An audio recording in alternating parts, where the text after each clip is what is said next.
Bhawan, we continue the celebrations of National Science Day 2026, building upon yesterday's inspiring inaugural session that set a visionary tone for the nation's scientific journey. The program was graced by the august presence of the Honorable Minister of Science and Technology, Dr. Jitendra Singh Ji, along with Professor Abhay Karandikar, Dr. Rajesh Kokle, and Professor Shekhar Mande, whose collective leadership reaffirmed India's commitment to scientific national development. Carrying forward that momentum, today's deliberations are devoted to insightful and traditional National Science Day lectures. It is my profound privilege to call on the dais our distinguished guests for today. Professor Ajay Kumar Sood, Principal Scientific Advisor to the Government of India, Professor Abhay Karandikar, Secretary, Department of Science and Technology, and Professor Shekhar C. Mande, President, Indian National Science Academy. I request the guests to please come up on dais.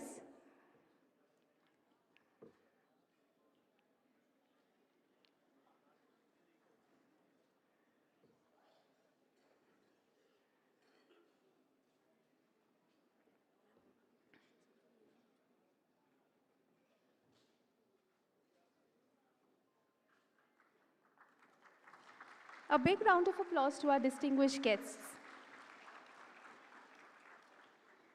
Ladies and gentlemen, yesterday's inaugural session witnessed the launch and releases of several landmark initiatives and knowledge resources, including the Hydrogen Valley Innovation Cluster, the ANRF Plus Venture Center Outreach Initiative, and the technology transfer, to name a few. And the program symbolized the seamless integration of research, innovation, and societal application. To set the tone for today's academic deliberations, it is my privilege to now invite Professor Abhay Karandikar, Secretary, Department of Science and Technology, Government of India, to deliver the welcome remarks. Over to you, sir.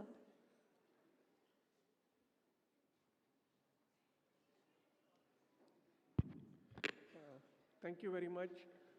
Respected Professor Ajay Kumar Sood, Principal Scientific Advisor to the Government of India, Dr. Shekhar Mande, former Secretary DSIR and President of Indian National Science Academy, all the distinguished colleagues from the Department of Science and Technology, other scientific departments, Office of the Principal Scientific Advisor. Today's eminent speakers, Dr. Shubha Iyengar, Dr. Balasubramaniam, and Mr. Shashi Shekhar Vempati, who received Padma Shri this year in Science and Engineering and Literature and Education. A very warm welcome to all of you on the National Science Day 2026. As you know that National Science Day is celebrated every year to commemorate the discovery of Raman effect by Sir C.V. Raman, who then went on to receive India's first Nobel Prize. Since, several years we have been celebrating this day on 28th February. This year, we started the celebrations yesterday, and as was just mentioned, that we launched certain key initiatives of the Department of Science and Technology and ANRF,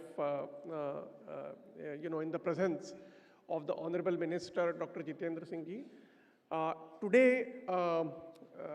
Today's program includes the lectures by the eminent speakers and the panel discussions.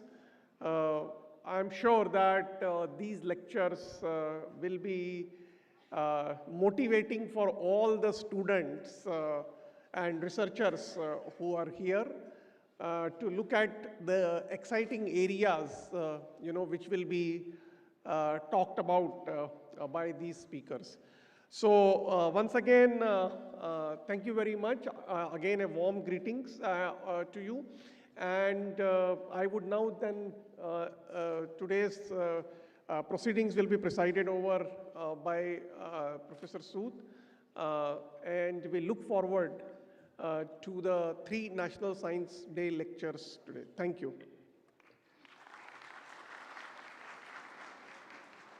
Thank you so much, sir, for your visionary opening remarks. It is now our profound honor to invite Professor Shekhar C. Mande, President, Indian National Science Academy, to address the gathering.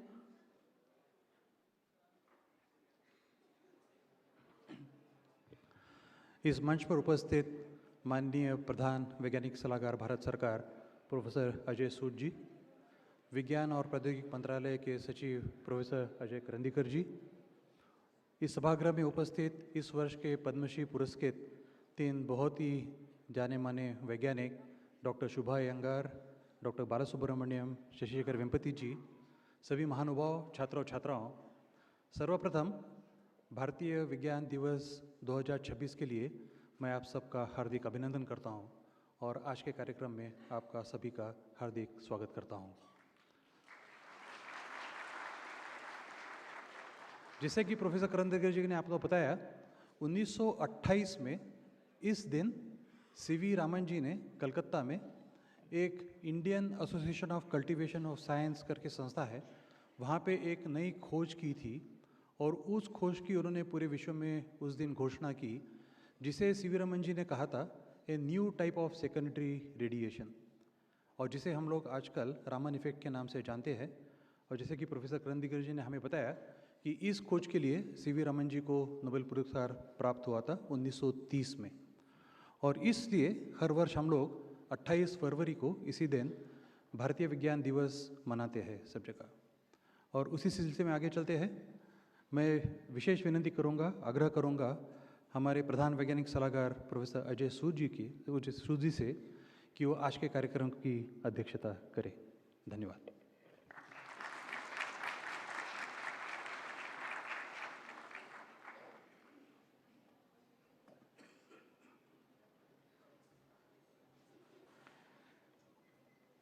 Dr. Abhay Karandikar, Secretary DST, Dr. Shekhar Mande, President INSA, the entire science fraternity, including members from DST, all the science departments, Vibha, Office of PSA, and dear students.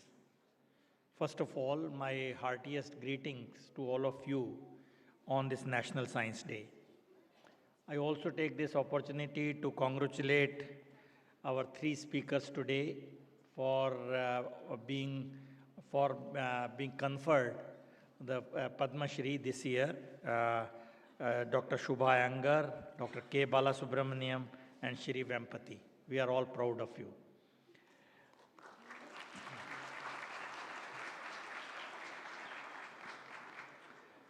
National Science Day has always been about honoring discovery, innovation, and the spirit of inquiry that drives India forward. We should note that it is not only on National Science Day we need to worry about science or think science, but actually it should be a part of our life for every day. The scientific inquiry, the scientific thinking, the scientific way of looking at things should be our way of life. And this is what this National Science Day reminds us.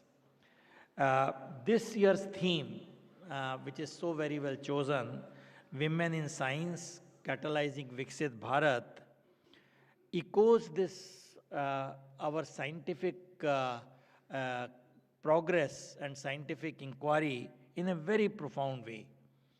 And as we already heard, that this day, of course, celebrates the announcement of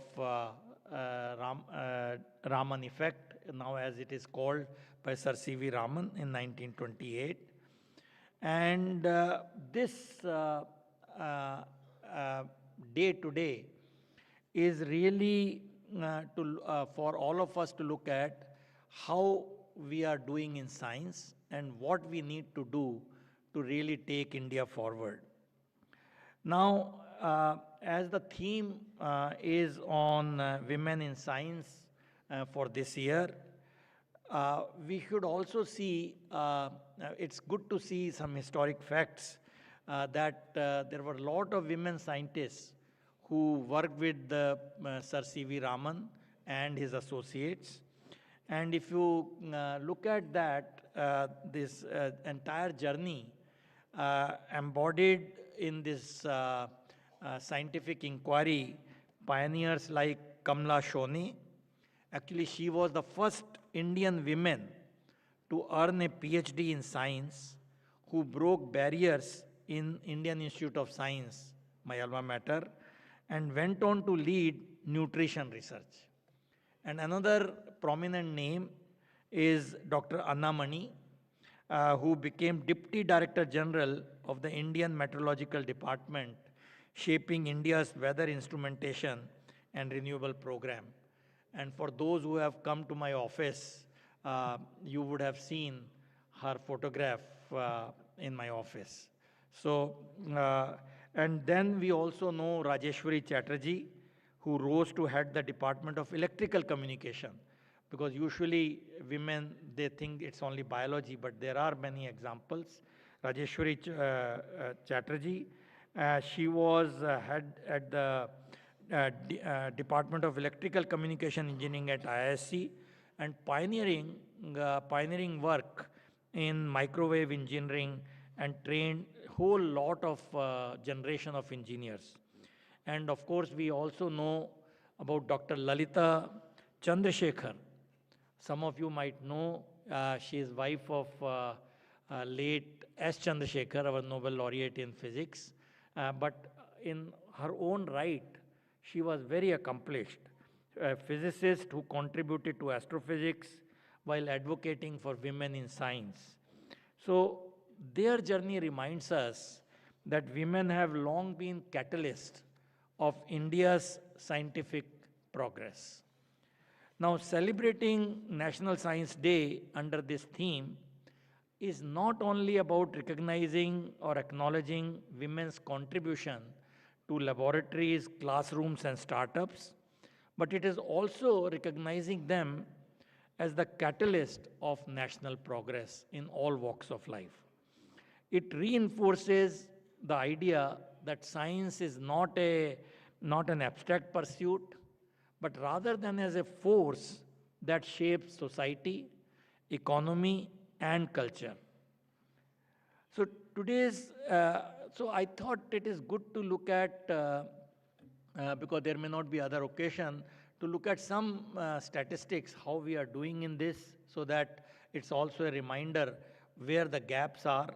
So today women account for nearly 43% of STEM graduates in India. This is considerably higher than the global average, which is about 30%. And this underlines that India is making progress in dismantling barriers and building a future where almost half the population contributes fully to innovation and discovery. Now, another one, a good number to look at is this, the national goal of engaging 70% of women in economic activities is moving closer to reality, as the female employment has nearly doubled from 2017 to 2024. And the drop in female unemployment rate, as the statistics shows, has come down from 5.6% to 3.2%. I'm giving these numbers by design just to reflect that we need to see the data and not only talk very colloquially when we talk of looking at women empowerment. So this is all reflecting how we are progressing in this direction.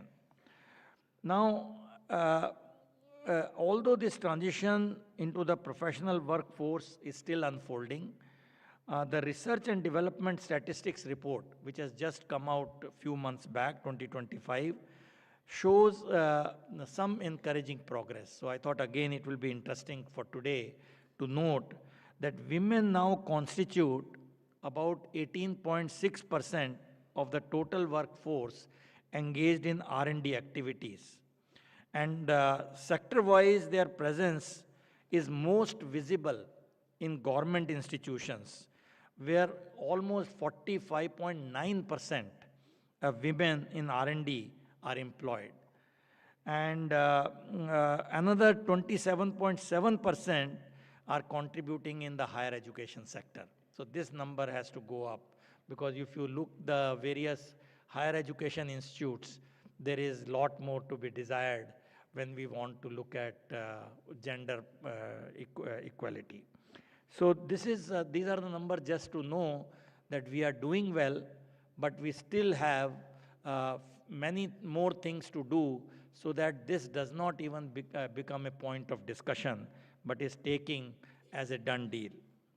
Now, there have been various schemes. DST has many programs, as you know. We have Vigyan Jyoti for girls from grade 8 to 9 in STEM to encourage them.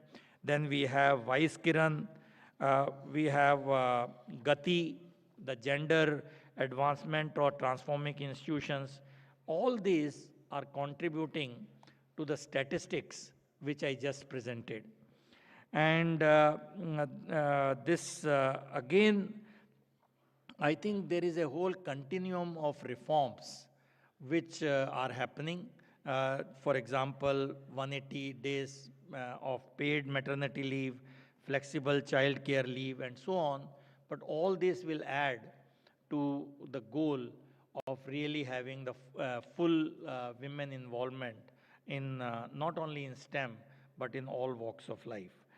So our office of PSA has also been very sensitive to this issue.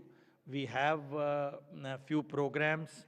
For example, we have a dedicated platform called Women in STEM on our Manthan platform. I encourage to look for you to look at how we bring the supply and demand side in R&D problem solving on this Manthan platform. We have the VN program for mentoring hundreds of women, and our recent program of Rutak Smart Village Centers, which really empowers the rural technology. There also the RSV centers, many of them are really headed by Gram Panchayat Didi or other young women. So all this is just to show that we are moving in the right direction. And startups culture, which we all know, we are very proud of, almost 1.8 lakh startups in the country now. Here also, we have, as per the DPIIT statistics, 700 women-led startups. No, rather this number is more, sorry, but this 7,000 startups have raised about $27 billion in funding. So that's not, so one cannot say that there are biases, and this is something, a very encouraging sign. And this places the country second globally after US. So this momentum is visible also across many regions. Bangalore hosts almost 700 women-led startups, which have raised about $13 billion since 2010. And Maharashtra with about 45% of the startups which are women-led.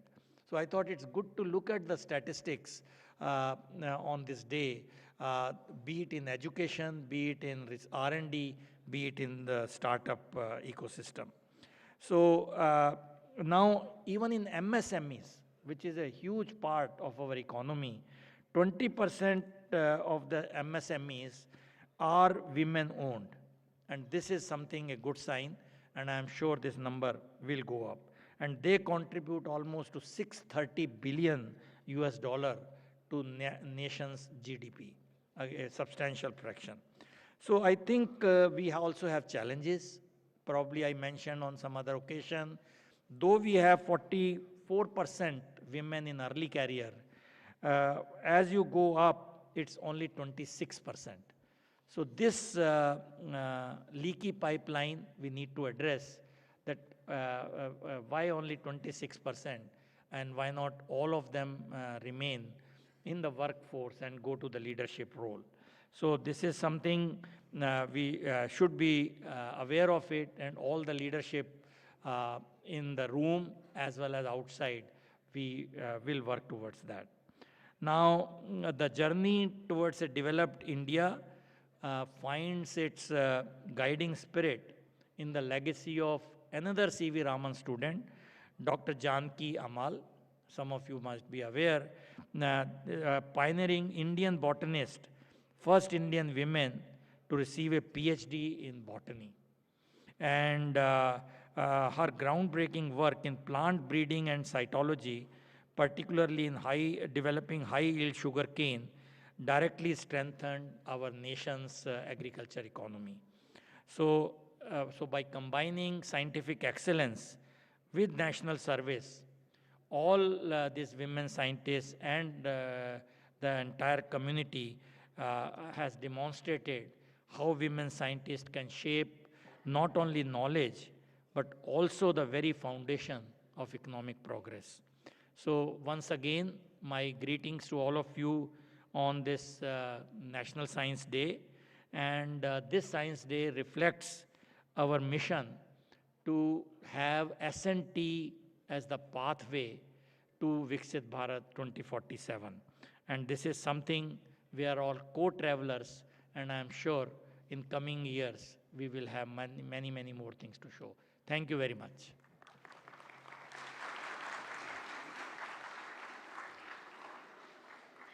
Thank you, Honorable Principal Scientific Advisor, for eloquently contextualizing today's lectures and for underscoring the importance of women-led scientific leadership in advancing towards Viksit Bharat 2047 and also highlighting the statistics and programs of Government of India. Thank you so much, sir.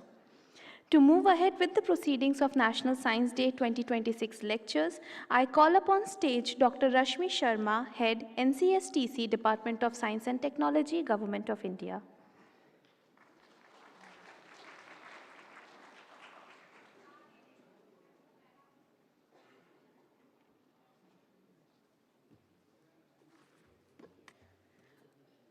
Namaskar, and thanks to Principal Scientific Advisor, Professor Ajay Kumar Sood, for setting up the tone for today's lectures. And to take the agenda forward, we have Dr. Shubha V. Iyengar with us. She is the only women scientist who has received the Padma Shri this year. So we will be starting the first lecture with her only. It is my privilege to introduce Dr. Shubha V. Iyengar. Shubha V. Iyengar is a material scientist with over 5 decades of research and technology experience spanning airport instrumentation, thermophysical instrumentation, high pressure science, and ultra-high temperature ceramic materials. Dr. Iyengar executed over 30 nationally significant projects and contributed to indigenous technologies such as Drishti, a visibility measurement system for safe airport operations, now deployed across major airports and defense airbase in India. Her work in advanced material, MEMS sensors, and aerospace-grade ceramics has significantly supported strategic programs including missiles and propulsion technologies. She has received numerous national honors for her outstanding contribution to science and technology. So she is now a role model for all the aspiring young girls who wants to become the scientist in near future. So I would invite Dr. Shubha V. Iyengar to kindly deliver her lecture.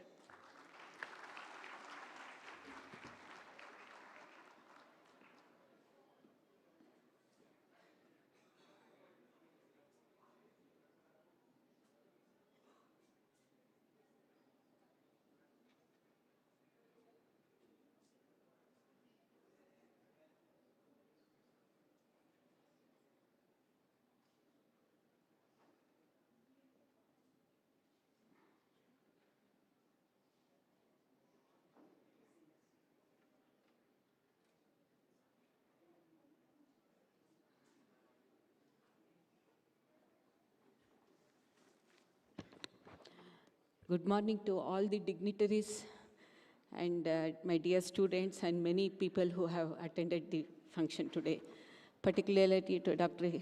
A.K. Sood, Dr. C. Mande, and Ajay Kandikar. It is very kind of you people to have invited me to give the talk, and I'm thankful to you for all the appreciation you people have shown.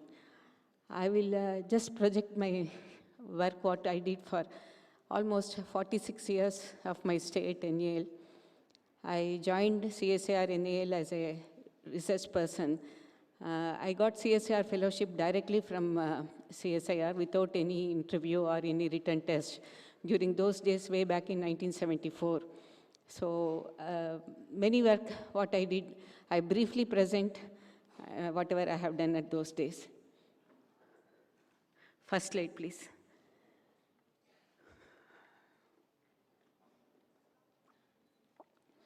So I will briefly explain to you what are all the products we developed, made in India technologies for aerospace and defense sectors, and not only for that, even for the education sector. Way back in 1976, 78, I was doing my PhD. It was very difficult to get project funds those days, and imported equipments were very expensive. So many thermophysical instrumentation, that means whatever is required for the measurement of material properties. I was in material science division of NAL, so they were finding it very difficult to characterize the material. So at that time, many instruments I made it at those days because I had an MSc electronics background. Next slide, please. So all these indigenous technology were the first of its type, very cost effective, and has saved lots of foreign exchange to the country. I will go with first material characterization techniques briefly, and then the most important thing what was required for me to develop was the, as all of you, many people know, that Drishti, which is a mandatory equipment for airport operations. And then I was also asked to develop a very special component for defense sector from DRDL Hyderabad. While I present that thing, I'll tell you a brief story about that. Next.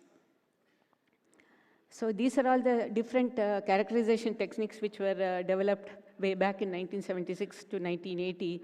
Specific heat system, thermal cycling apparatus, electrothermal analyzer, and thermopower, which is a very sensitive property to study the phase diagram and the PT, pressure temperature plane. I also worked in NAL, there was a high pressure setup which was there. So many samples were studied at very high pressures. Normally at sea level, we call it as 1 atmosphere or 1 bar. So we could go up to 50,000 atmosphere, 50 kilobars, and temperature up to 1,000 degrees, and study properties of many materials. And these were all supplied to many universities, Mysore, Bangalore, Mangalore, and also some colleges in Bangalore and NIE, National Institute of Engineering, Mysore. And finally, in 2012, these systems were donated to the Indian Academy of Sciences as they were providing assistance to college teachers and students. Next slide. So I would like to mention here that, which was I was not knowing, because those days there was no internet and nothing of this modern facilities, no computer also. Whatever papers published in 1986, it was reported by NASA as their report those days, which I was not aware. Only last year I came to know about it.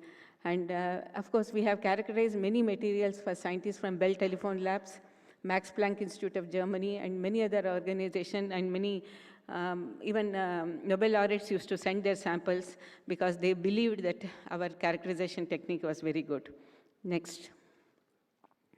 So as I said, finally in 2006, instead of whatever I developed was all individual analog circuitry, so we made it software-based because by that time we could take into the software thing.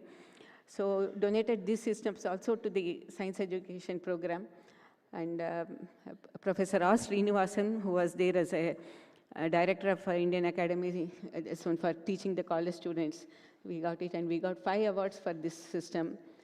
In 2006, first IETE Corporate Award, and then 87, 1992, we got the Best Award from CSIR NAL, and also awards in international conferences at 87 and 2006.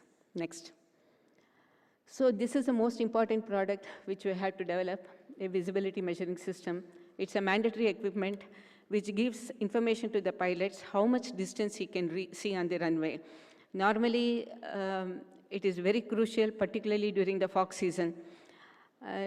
Otherwise, in south, it may not be that much of a problem, but from northeast to northwest, during end of November to end of January, it's very foggy season. So it was, it gives, this particular system gives information to pilots in real time on how much distance he can see on the runway. It is put parallel to the runway. There will be a video which will be shown at the end of my talk, which gives you an information about this one. Next slide. So not only this, we also developed mini drishti for railways and highways and for army in hilly terrains during low visibility. And next we developed what is called as forward scatterometer, which is for heliports. And then there's a visibility sensor, vertical visibility you can see. And then we've developed another important system called aviation weather monitoring system, which has been installed in 4 airports, Bhubaneswar, Bangalore, we have 2 systems, and then Kannur International Airport in Kerala. And also we made a mini automatic weather station, which this aviation system measures wind speed, wind direction, pressure, temperature, humidity, and dew point. I'll briefly explain to you at a little later stage. And then this mini system, which is also used for surface weather monitoring and for agriculture purposes and weather observatories, this can be used, which can be mounted in any place very easily. Next slide, please.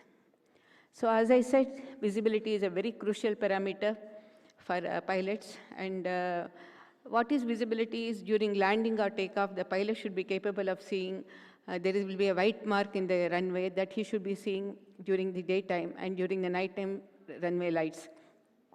There is it's a real-time system where per day 8,640 data points will be collected. Every 10 seconds we have to collect the data. And we have to make correction for, there is a source of light and there is a sensor kept 30 meters apart. And any in between, if fog, rain or smog comes, the intensity of the light comes down, and that will be measured as a intensity of light is a decrease in intensity is measured as a voltage and converted into a distance as per the International Civil Aviation Organization stipulations. We have to follow their equations, what it was stipulated by ICAO, and then everything was followed. It's a completely indigenous system with very cost effective. It's almost 1/5 the cost of the imported system. Earlier they were having imported system which was not functioning properly, and we made this system. As I said, it's a mandatory system as per International Civil Aviation Organization and World Meteorological Organization. Please, next. So Drishti is a system which requires knowledge base of almost all branches of engineering, structural, electronics, computer science, telecommunications, you name the branch of engineering, everything is required, but the heart of the system is physics. All of you, maybe some of your students, and even when we were young, we were actually focusing sunlight onto a lens and keeping a paper below the lens to burn the paper. That is focusing. So this same principle, what we used in our childhood, in high school days and other things, we used that principle to develop this. Innovation in optics, electronics, software, and enclosure, and even the enclosure, because it has to be, it is subjected to all critical parameters, 365 days, 24 hours, it has to stand outside. I normally make a statement that even a human being created by the God, if we are subjected to all this kind of weather conditions, we suffer. But God-made, I'm sorry. A human-made system also have to withstand, means it has to be very, very rugged and perfect. So there are maintenance servicing made very easy by modular electronics and also through remote internet access. We can log on to the thing, we have the knowledge base to the component level, and it is very, very easy to repair it over the phones. I do it most of the times for many airports and also for Air Force airports. So there are different categories of the airport called Cat 1, Cat 2. In Cat 3, there is Cat 3A, 3B, 3C. These are all the minimum things the distance should be seen by the pilot required for him to land. So category 3B is very important. That thing is in IGA airport is a category 3B airport. So we have to, the visibility should be more than 50 meters for the pilots to land. Next slide, please.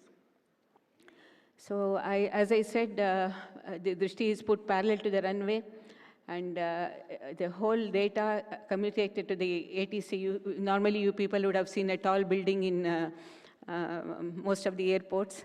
There we send the data. India Meteorological Department people are the people who are maintaining all these systems across the country. And I'm thankful to them for giving us an opportunity. Way back in 2011, there was an issue. And at that time, it was told by many papers. We had long back in 1989, they had some similar system was made, and a lot of problems were there. And the Minister of Science and Technology in 2011 was very unhappy that our technology was not good.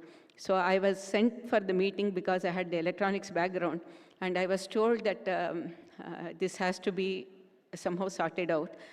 Of course, there were a lot of arguments and other things. And what I remember is, even though I had never worked in this particular field, in particular this one, while I was going to the airport, our former director, Dr. Sitaram Rao Valluri, SR Valluri, he had retired in 1984, but in 2011, he was 87 years old.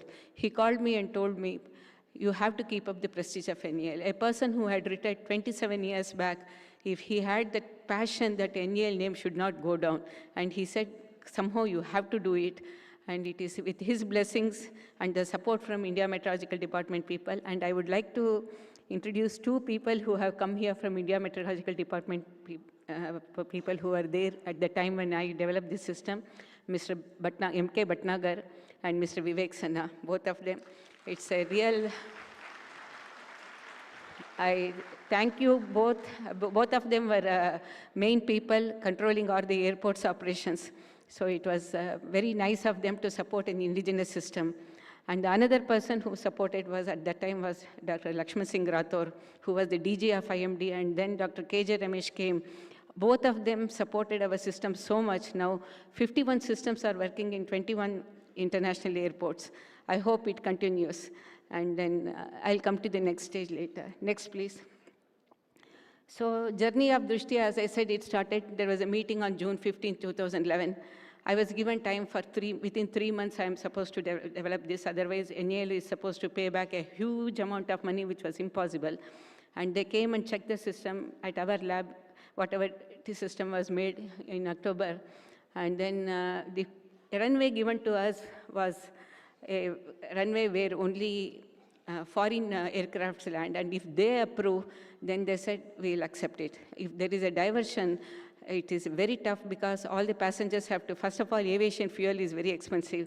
Then all the passengers have to be given, put in the hotel and other things, and then given tickets to go back to their respective places, particularly people coming from foreign, which was used to cost a huge amount of money, close to 1 crore to all these people who are running the airport operations. So particularly IGA airport. So we were given this runway where only foreign aircrafts land, and if they approve, if those pilots during the FOSC season, if they approve your system is good, then we will accept it. This was a condition put, and somehow luckily with blessings from all the people and God's grace, we could achieve this, and we got the international certification on December 26th for our system because all the foreign pilots appreciated our system. So you can see the graph, how the thick fog was there, and our system beautifully showed the data. That graph indicates this was on 19th December, how the system was there, behaved in Delhi. Next slide. So again, we had to go through all the different seasons like sandstorm. Sandstorm is like a whirlpool, it goes. So they compared with the foreign equipment which they had, and it was from Australia, there was one tailwind and one on Flamingo, and our system gave a superior data. You can see the blue line where when the sandstorm was there, it behaved in a very nice way. And then at that time, came in many newspapers. In 18th January 2014, a press statement was released by none other than the Ministry of Earth Sciences telling that indigenously developed runway visibility system is 1/5 the cost of the system, and the system functions exceedingly better than the imported and costly AVA system. This is what the MOES official gave a press statement. Next. So challenges we faced is a real-time operation system, as I said, and it has to work 24 hours, 365 days, facing all the harsh environment conditions, and must be very rugged, and downtime cannot be more than 10 minutes. We achieved everything. Of course, there were a lot of hurdles faced, acceptance of the indigenous system by the user agency, import lobbying, global competition, private companies to take the technology at lower prices, and reverse engineering threat. But see, somehow we came over all these hurdles, and it has become a successful technology. Next. So in 2014, as I showed you that Dr. Lakshman Singh Rathore, who was DG IMD, we signed an agreement for a partnership agreement with the India Meteorological Department, and it came in all the newspapers that NAL instrument to facilitate safety of civilian airports. So this was how it was projected, and now we have installed 51 systems in 21 international airports across the country, and I hope it remains. That's what I pray God. It's 14 years it has worked, and the downtime, we can repair, as I told you, over the phone. I can tell them what to see and what to, and a component what they have to replace is very, very nominal, not even 40, 50 rupees, one operational amplifier and that kind of a thing, which is very easy to maintain the system, as we have the knowledge base to the component level. Next. So many appreciation for a product developer, customer satisfaction is the most important thing. At that time, Delhi airport, we have 13 systems working in 3 runways in Delhi airport. And then at that time, the Ashutosh Kulashreshtha and others, they all said, we are so much grateful to you for developing Drishti. It's a truly eyesight helping aviation community in low visibility conditions, also in maintaining unstinted operations in all weather conditions. And they wrote to, we feel proud to have a system like Drishti. The CEO, Mr. Prabhakar Rao, who was the CEO of GMI Group, he sent this one to minister also, and another German person who was the chief airport operation officer. He said, we are privileged to be amongst your first most certified customer. So it is all very kind of them, because as I said, a product developer requires the user certification in a very bad way. Next. So the DGCSR at that time was Dr. Garg, who also appreciated us, and then said, people have made CSR proud. I was very touched when he said, I salute them. And then Dr. Rathore also sent a letter to the director and also personally to me to say, I reinforce that Drishti is a milestone development and will go a long way towards Make in India product. Next. Thank you. Thank you very much. So, as I said, many newspapers said, and this is also given by Minister of Civil Aviation, has declared that Drishti has increased flight operations by 67% at IG Airport during the fog. And we, at that time, since the time was very short, we used National Instruments data acquisition system. Of course, in Indian rupees, no foreign exchange. It has saved crores of foreign exchange for the country. So their founder, co-founder, and also the president came down all the way from America to see Drishti. And he said, Drishti has an excellent example of how LabVIEW and FPGA can be used to create incredible cyber-physical systems. And their vice president also gave very good remarks on our system. Next.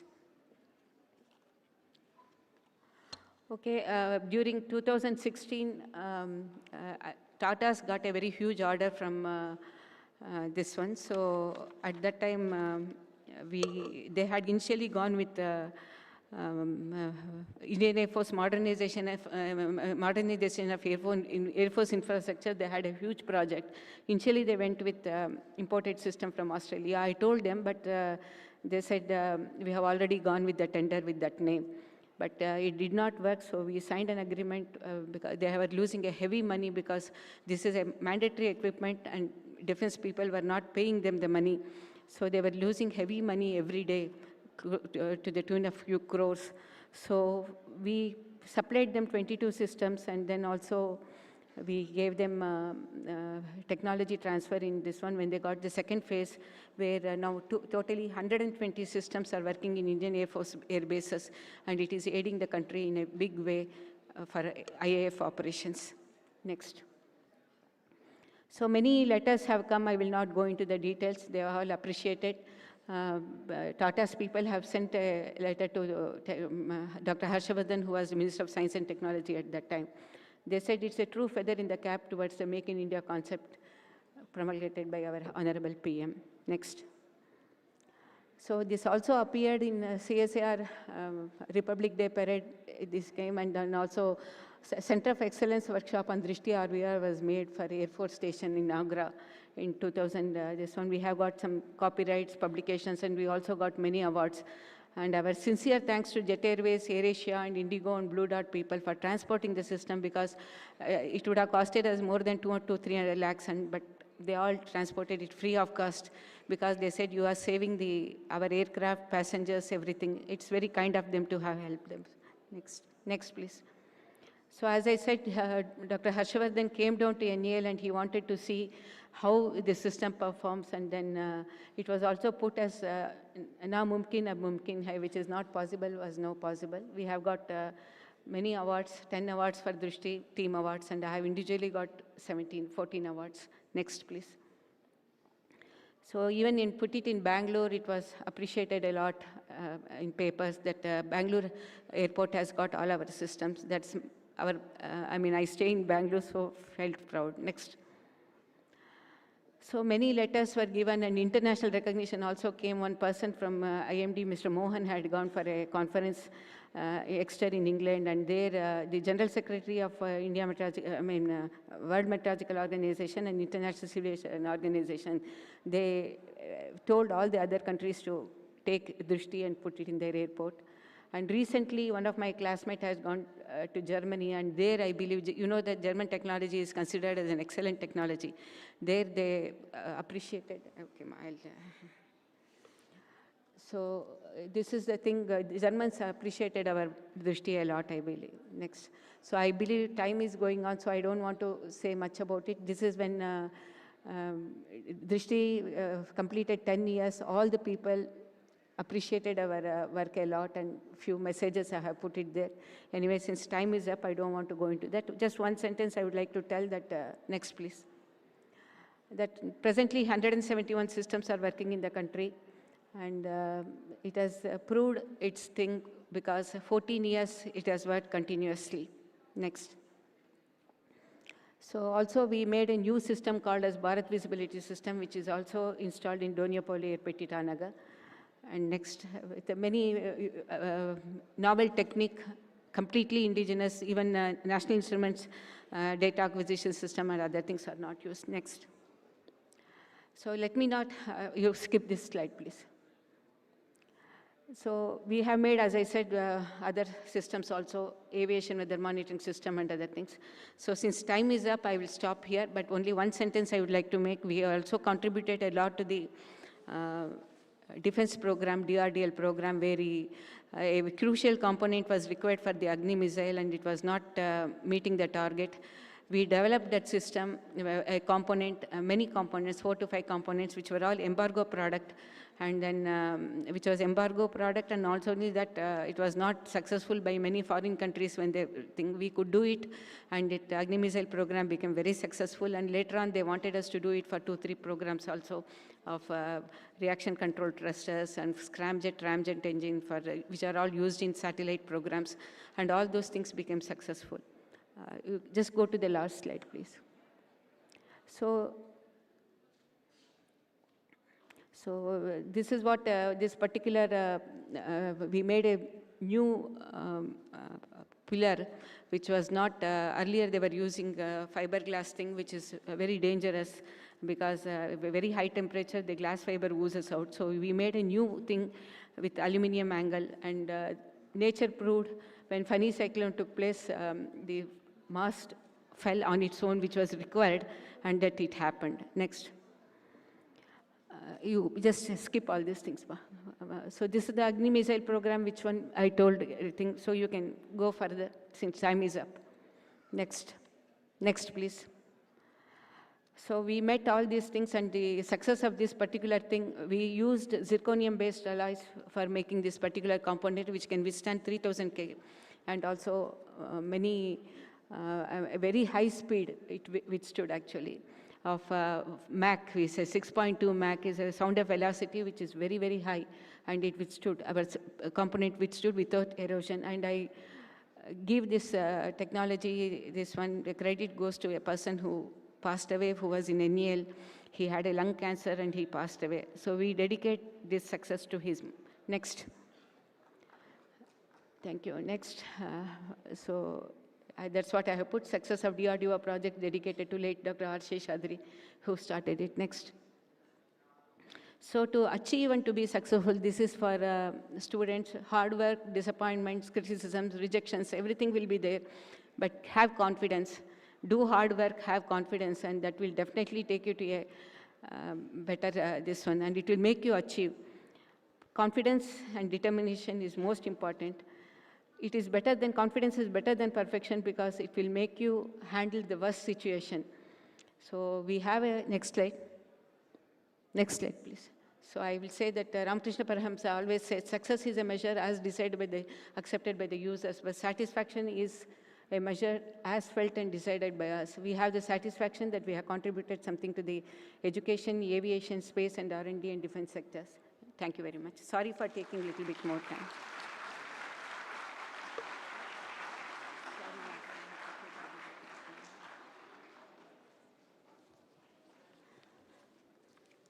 It was a remarkable lecture.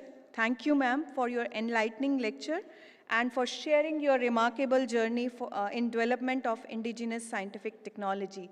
You have given drishti to all the pilots, and as I think all of us travel across the country and across the globe also, but many of us might not be knowing who has given drishti to the flights. So this was a very insightful lecture. You have given us directions towards leadership, commitment, and team spirit, because you introduced your team as well. So you have also mentioned about that everybody should be having confidence in themselves, so that, and they should be accepting their failures as well, because while doing any work, research and development, you have failures as well. So you should be ready to accept your failures as well. So thank you very much, ma'am. So moving ahead with the second lecture in the series, we are having the lecture on very, very important topic, critical minerals and materials. You might have heard about critical minerals and materials like lithium, cobalt, nickel, and other rare earth elements, which are essential for modern technologies, global energy transition, and national security. These are crucial for EV batteries, solar panels, wind turbines, and advanced electronics. So we now move on to the lecture 2.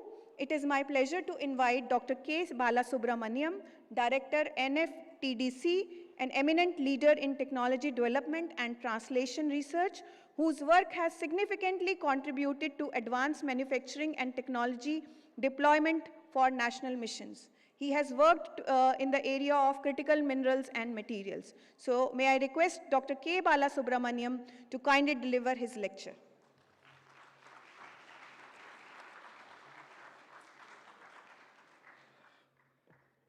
Namaskar, Swagatam. I sincerely thank Professor Sood, Professor Mande, Dr. Karandikar, and other eminent scientists and dignitaries here. What I would like to talk about is very different from what you have heard, but there are a lot of similarities in the struggle. When I realized that the theme was Women in Science Catalyzing Viksit Bharat, I was wondering, how do we fit into the theme? Then my wife told, do you remember we are living in Durgabai Deshmukh colony? I said, yes. She was the person before independence, started women's education in Hyderabad and Andhra Pradesh, called Andhra Mahila Sabha. Even today it exists, even after bifurcation of the state. And just behind us is the law college, in front is the other colleges.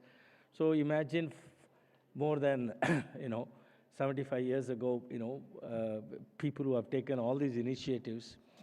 So it is the education that transformed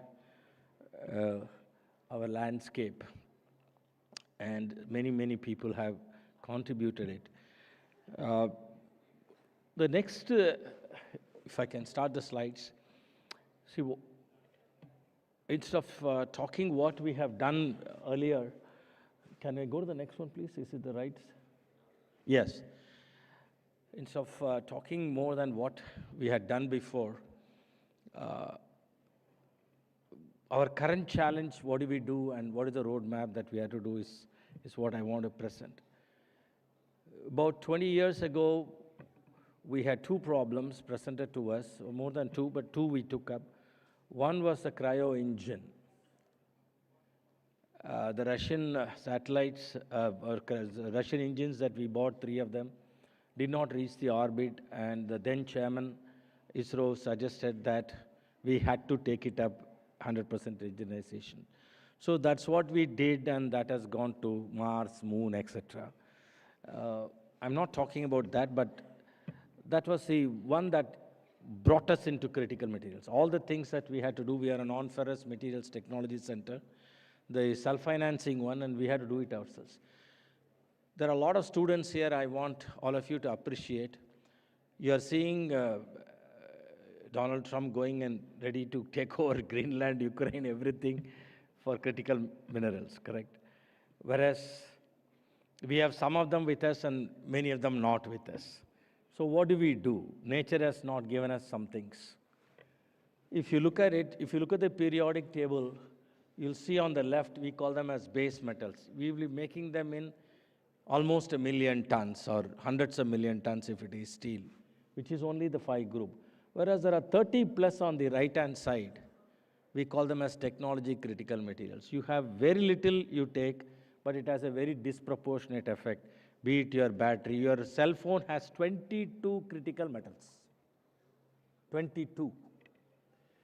From tungsten to rare earth to whatnot. Right? So, and the problem is the product is made in billions or millions and billions. So after use, it gets scattered. The entropy becomes very high.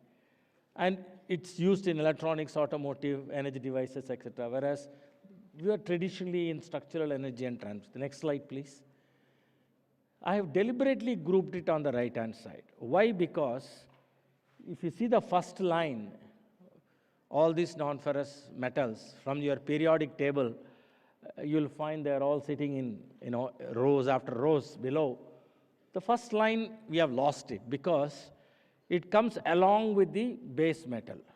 And it goes to slag or tailing or a waste. And if you have not taken it out, you have lost it forever, unless otherwise it is sitting as a slag. And the second line, titanium, zirconium, is available with us.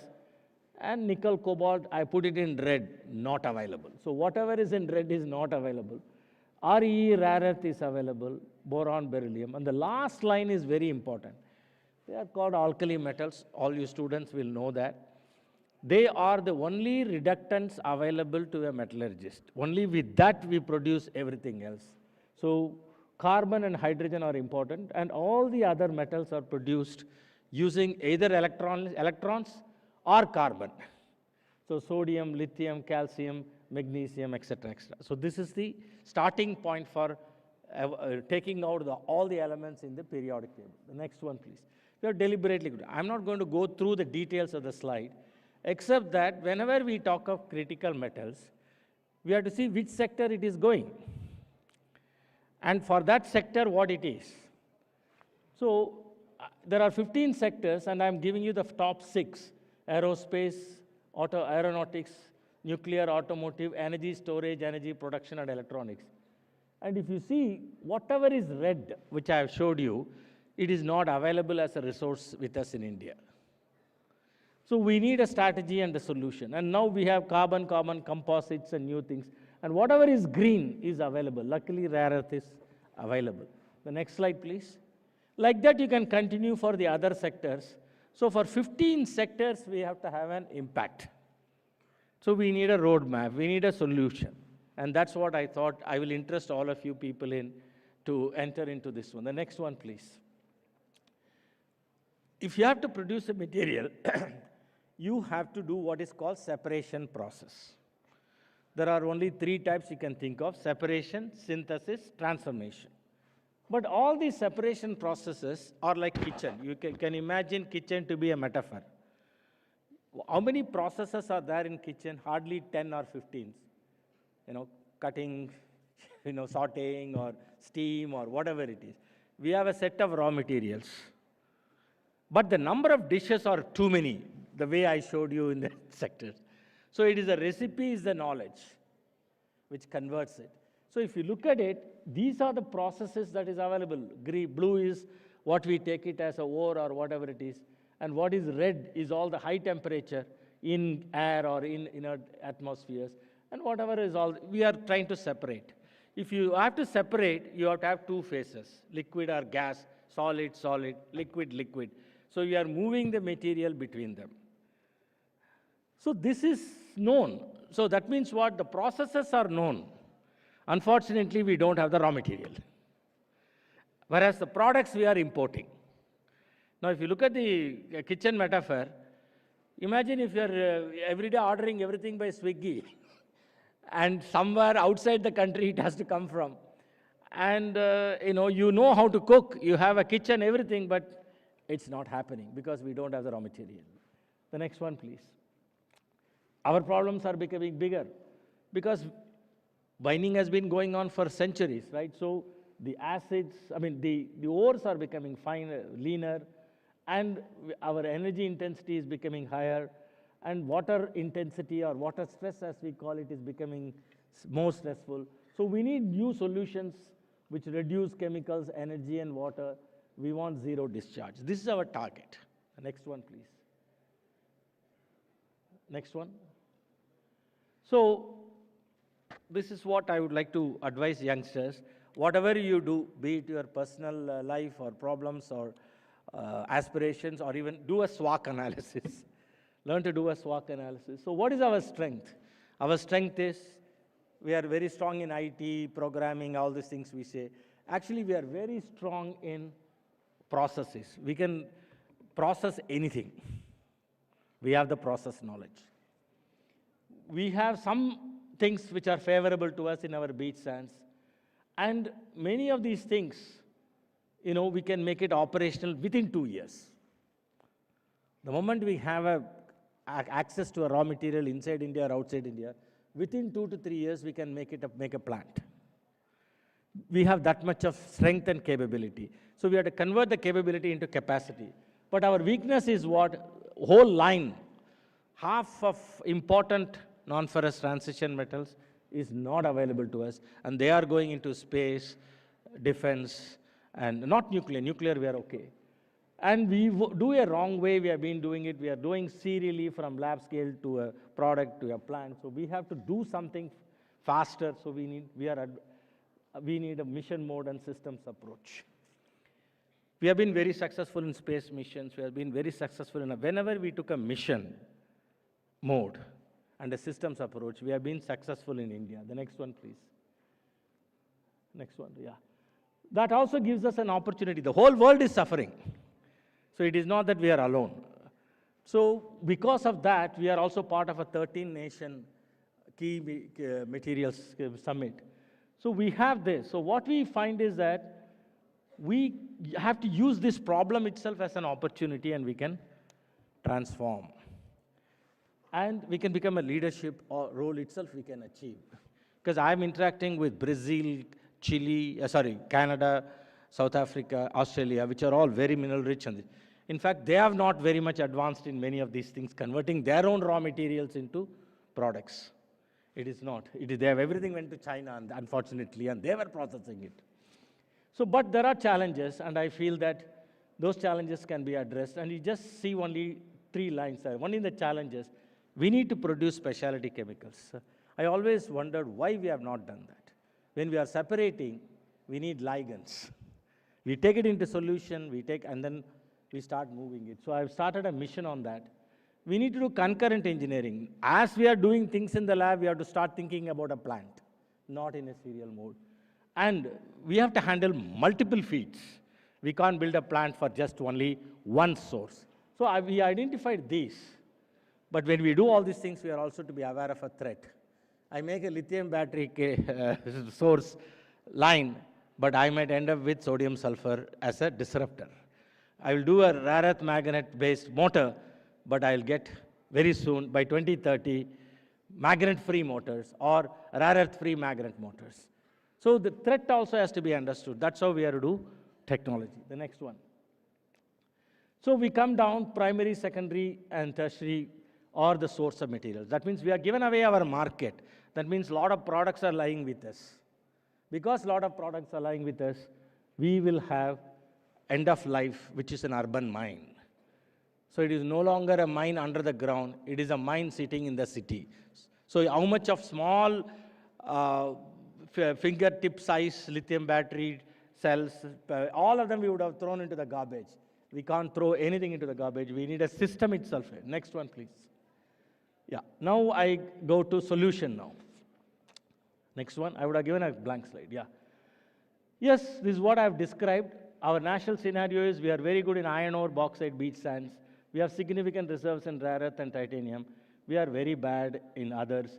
And whatever is available as part of a primary system, we are not taking it out. And new materials like carbon-based, ceramics, high-grade silicon, solar, etc., we still have to go to plant level in many of these things. The next one, please. We have to rush through a little bit. The next one. Okay, so what do? What we are saying is we take it set by set.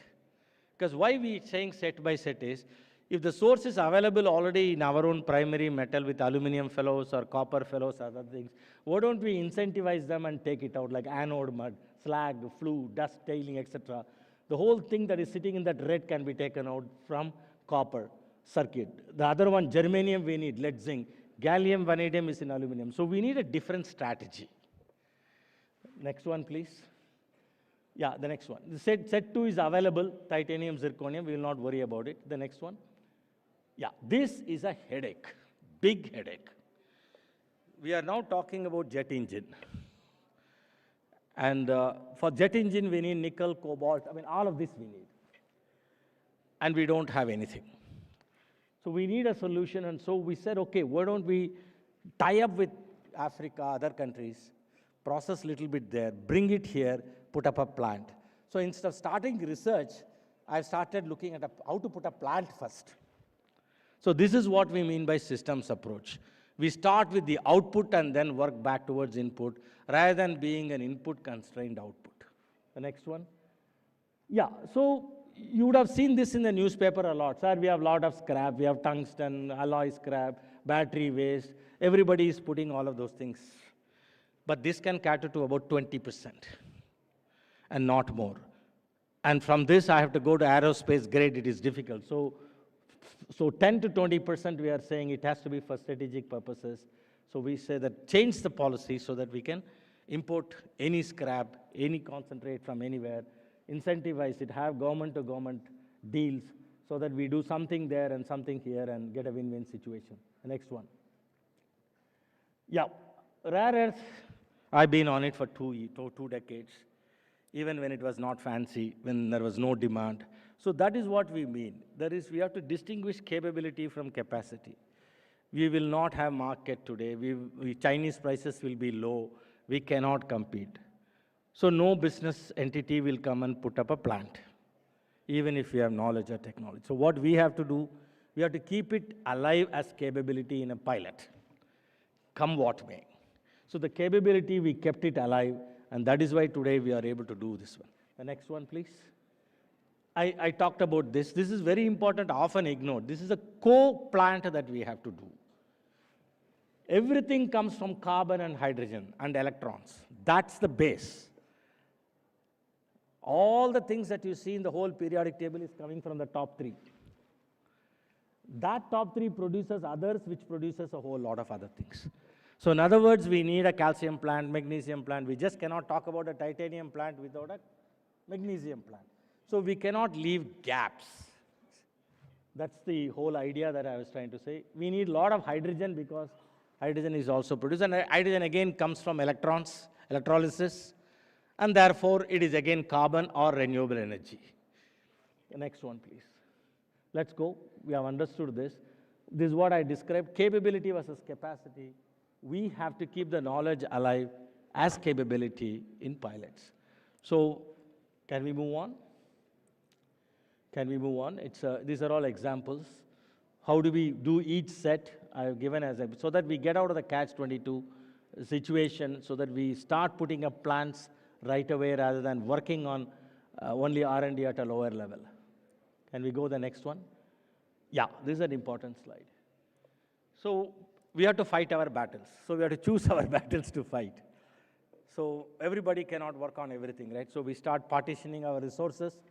If you look at the x-axis, it's resource inputs.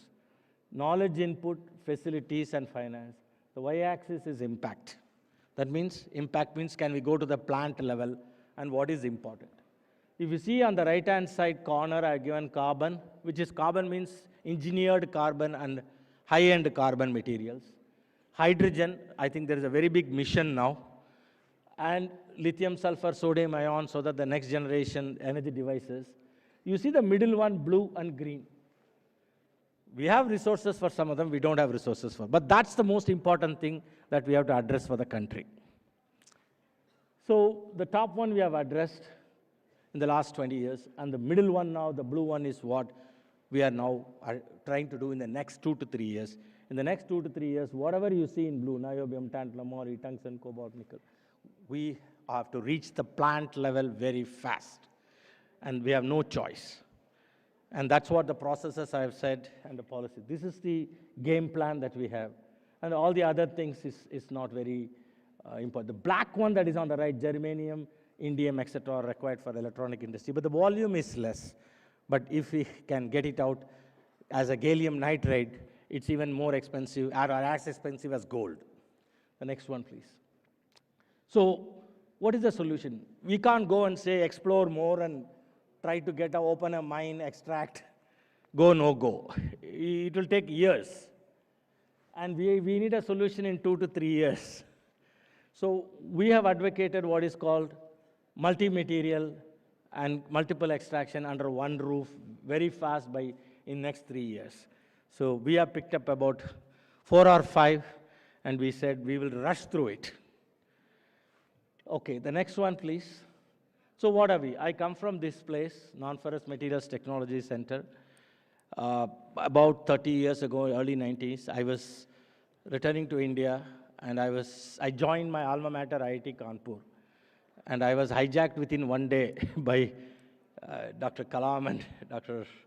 Arunachalam. I said, can you come down to Hyderabad? We will set up a tech center. Not a laboratory, not a company, but a tech center. Tech center means you do translational work leading to high TRL. That means your minimum deliverable itself has to be a pilot plant. And that's what we worked. And like genes, I asked myself in all the discussions, when you say a technology center, how is it different from a laboratory? Okay, the first answer we got was, we have to be delivering at higher technology levels. That's not enough. We have to deliver a product and a plant. So we cannot be just on a material and a process, but you have to deliver a product and a plant. So if you have to deliver a product and a plant, we need other disciplines, not just materials. So like 3 genes, we created 3 verticals: advanced materials processing, engineering design, electronics and control. This is a minimal gene that you require. And over 25 years, when we worked, we created a lot of products and pilot plants, and we are self-financing, 100% self-financing from day one, because whatever we produce is needed, and therefore there is a positive feedback loop. So all the materials could go to aerospace, aeronautical, energy devices, biomedical, and whatnot. So from material to a product, or in a submarine, or an aircraft, whatever it is. The next one, please. So for that you need, this is a space terminology I borrowed. You have to define a mission, and a mission is always a system with a performance. This is how the space people define it. And wherever required, you have to have a special purpose vehicle for the mission. You cannot say that existing labs will come together and do something. We can give a consortia type call, but we have to finally end it in a mission. And that is what it is. And for that, we have to develop leadership capability. who can translate to TRL9 in their life. So that is what it is. The next one, please. Yes. Technology readiness level is what is talked. TRL 1, 2, 3 to 9. I will urge the students to go through two things: Bloom's taxonomy of knowledge and technology readiness level. You all can Google it out right now if you want. You will have gradations of that. But everybody defines TRL 3 to 7 or 8 as a volumetric growth. You do 1 kg, you go big. But here we define it the other way around. We need a critical path. I think when you listen to the previous speakers, how many jigs, meandering that you have to do, how many other disciplines you have to bring in. So each one brings in a TRL 3. Actually, a TRL 7 or 8, we will take it as an integral sigma of TRL 3s. So we need a multidisciplinary team. The human resource is different. It is not that A will do something. You have to bring somehow all of them under one mission and deliver it. And innovations will happen. So innovations will happen in TRL 3. So we should know how to plug and play it. So that was our trick. The next one, please. So if you look at it, in the origin of wealth, Adam Smith wrote more or less an equilibrium, no? Demand, supply. If you look at it in a nonlinear systems, any one perturbation in one corner can destroy the system itself. So the nonlinear economics is what we have to apply. So systems approach says that, okay, we start with the final output that we want and find an adaptive walk, a critical path. So we understand what are all the TRL 3s we bring in and we move to TRL 9. But the random jump is a breakthrough. So we can't wait for breakthroughs, but we put the path in such a way that whenever an innovation happens, we should be able to plug and play it. So if I have a plant or a pilot plant or something, anywhere I get a new chemical comes with a high separation ratio, I should plug it in. I should be able to use a microwave or a sonicator or a high energy system. I should be able to plug and play it. So in other words, a TRL, which is what we call as a combining the adaptive water random jump, is what we adopted. The next one. So we go full length, material, process, product, plant.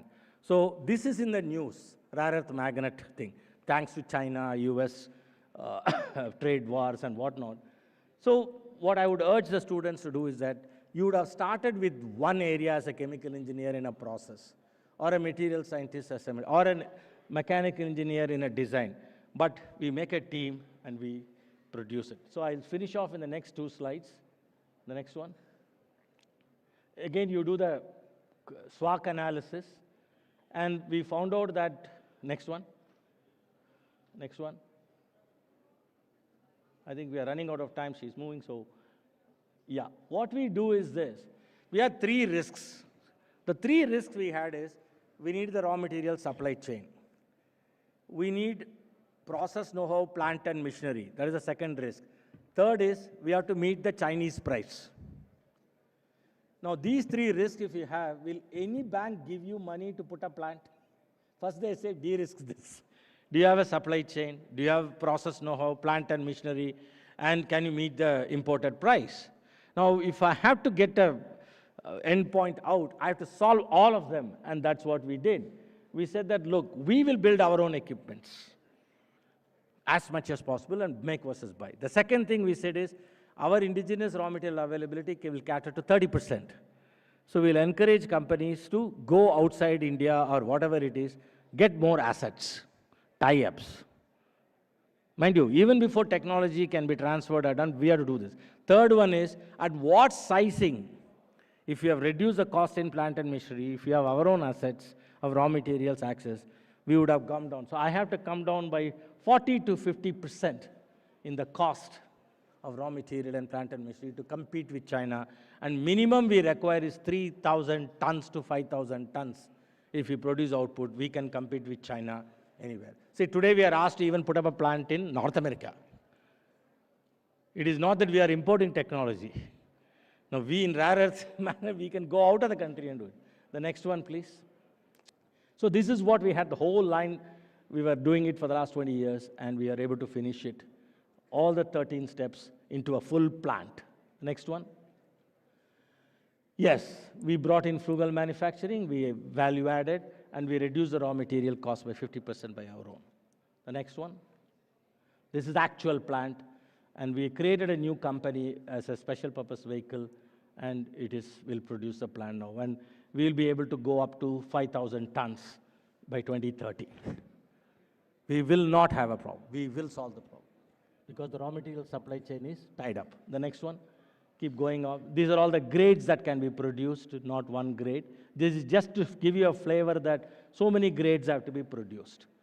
The next one. Yeah, these are the innovations. You would have heard two elements, dysprosium and terbium are not easily available. So the aim is to reduce them to 0.5% so that a process innovation could be done and we could achieve that one at the industrial scale. The next one. Yeah.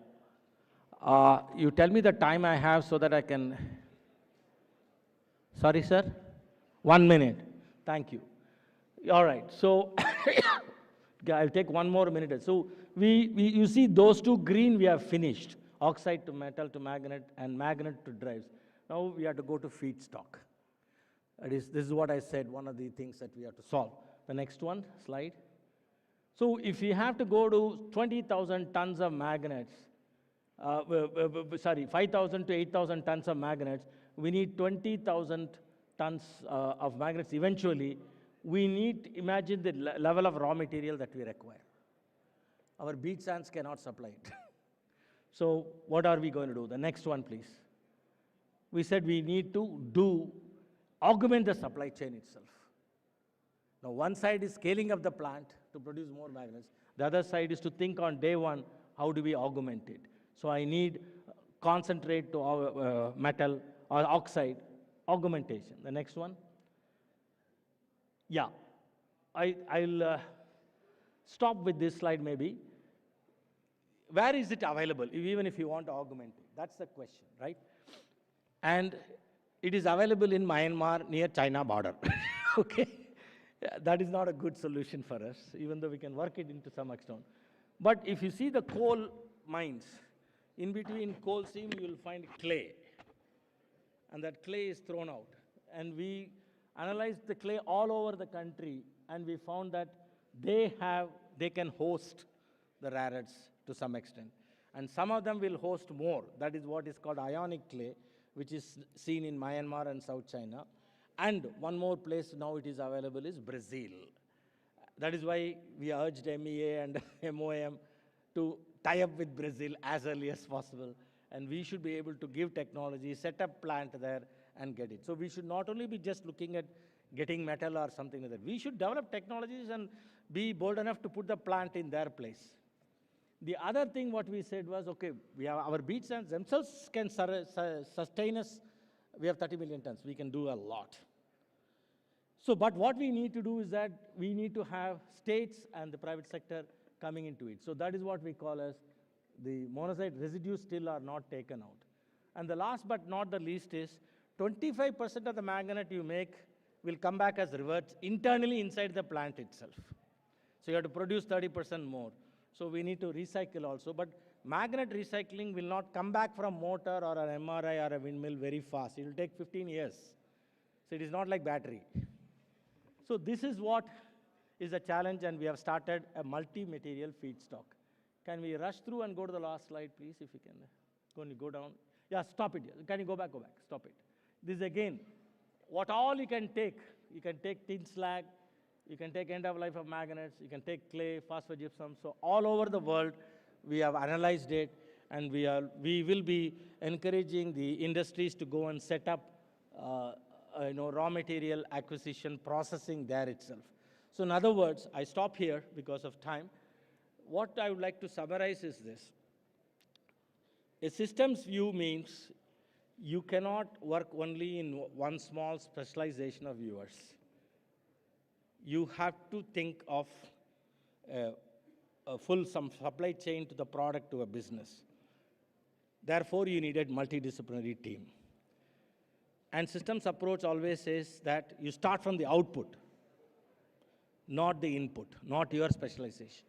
So we need people who are technology knowledge integrators as leaderships to take it. The second thing is we need a mission, specific. We might need 100 missions, but we need a mission. mission allows us a focus. And that is what has done well in India. And what I would like to tell the next generation youngsters is, I have not gone into AI. We have to capture knowledge as we do it, not take the data afterwards and then try to massage it. We have to do it. See, that we have to become, humans have to become like AI. We are trying to say that we are making AI like human. Humans make mistakes again and again. AI doesn't. It makes it only once, right? So we can't afford to make mistakes. We can't afford to miss this critical materials revolution. We have missed the other revolutions. So we intelligently do it now, and we boldly go towards plant very fast in the next 3 to 5 years. So that's my dream. We finished all the cryo engine, biomedical, aircraft things, and so many things, I think, for which we have been recognized and conferred with a Padma Award. But what I have spoken today is not of the past, from past, present to the future. So this is the future. Very seriously, next 3 to 5 years, we have to succeed. Thank you.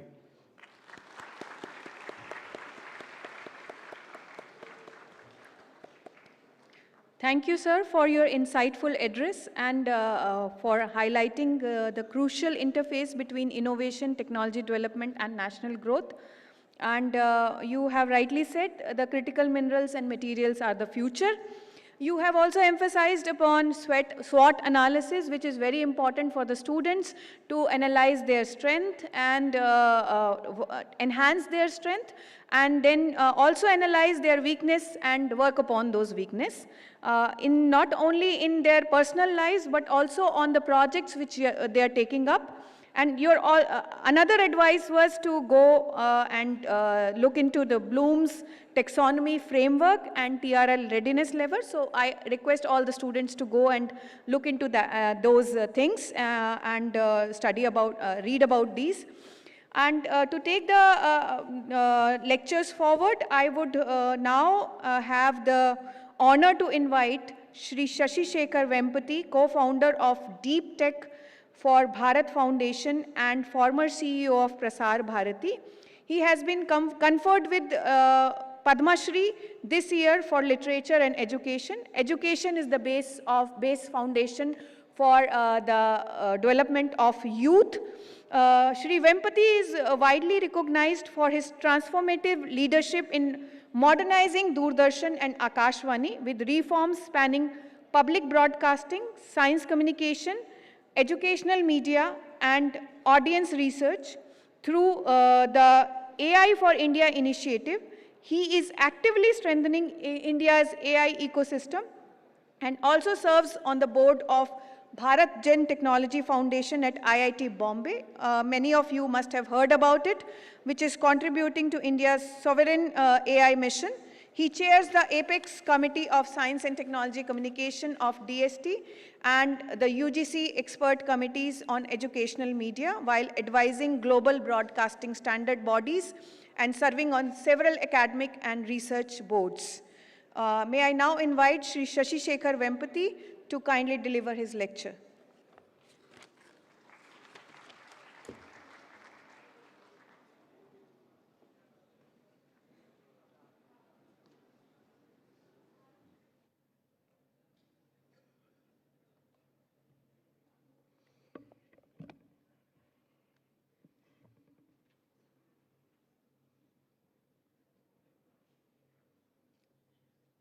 Good morning, namaskar.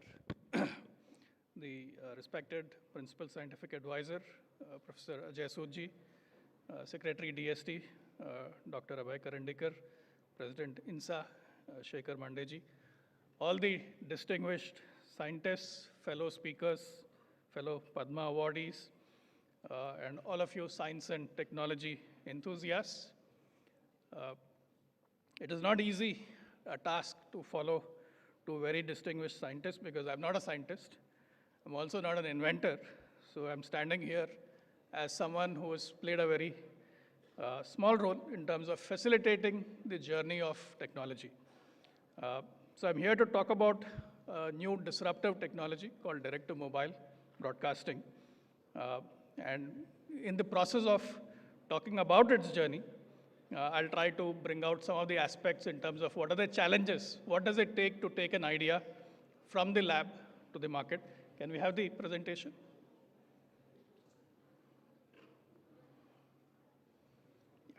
So the broader theme today is Viksit Bharat, and of course also the central theme of the role of women in science to achieve this vision of Viksit Bharat.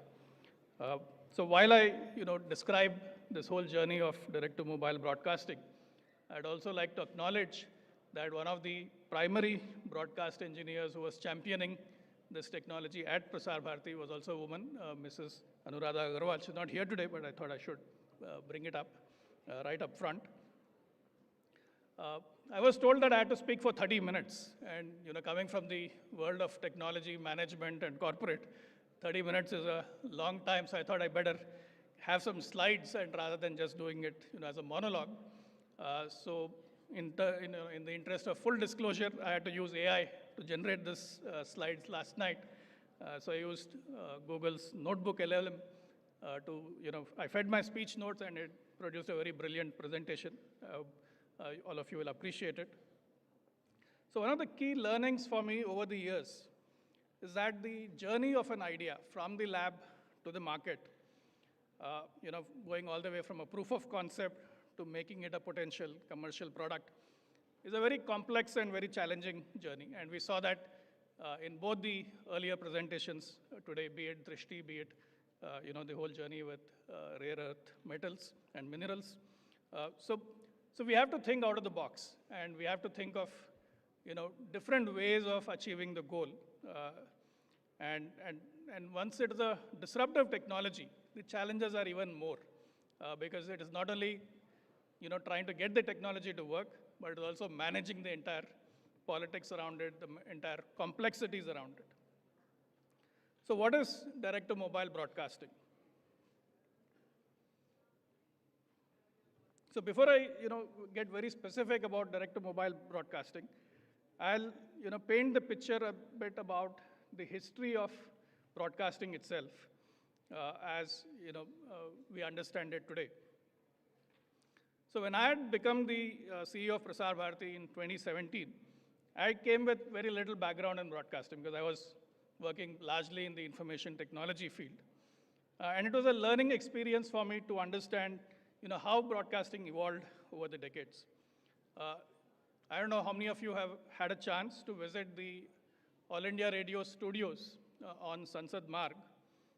There's a small section there. It's a museum. It has some of the earliest broadcasting equipment on display. And one of the displays there is actually a handwritten note by Dr. C.V. Raman when he had visited All India Radio. And the note says, this was wireless before it was born. And above that, he had scribbled a partial differential equation. So it's a very interesting artifact. I think if you get a chance to go to All India Radio, you should definitely take a look at it. I had a photo of it somewhere, but I couldn't put it into this presentation. But I'll try and share it on social media. So one of the things that I learned, trying to understand how broadcasting in India evolved, is that it has a history which predates our independence. In fact, it goes back all the way to the 1920s and 30s, when there were experiments on shortwave radio transmissions happening in different parts of India, in Mysore, in Calcutta. Some of the initial work on shortwave was actually happening out of India. And while digitizing some of All India Radio's archives, we discovered the first radio broadcast.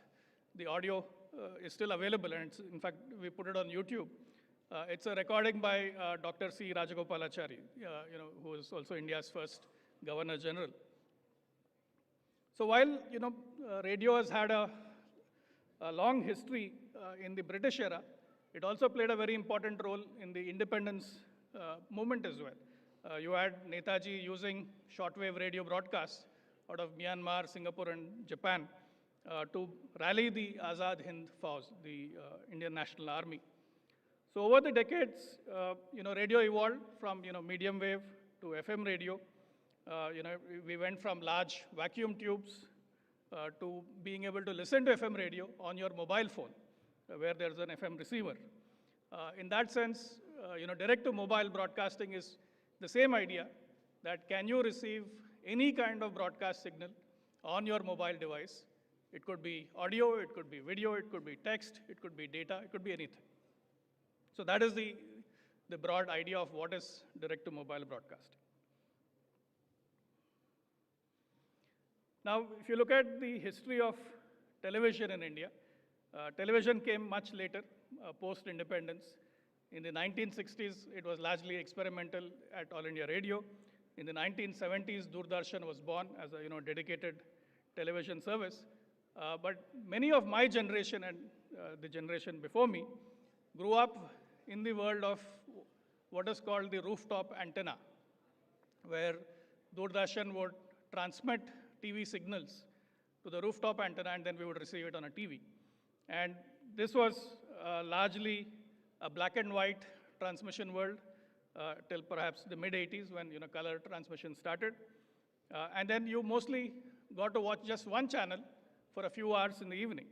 So that was the kind of television services you had in the 1980s. And this picture changed in 1990s. And I think one of the key aspects of how India adopts technology is this, what we call the leapfrog phenomenon.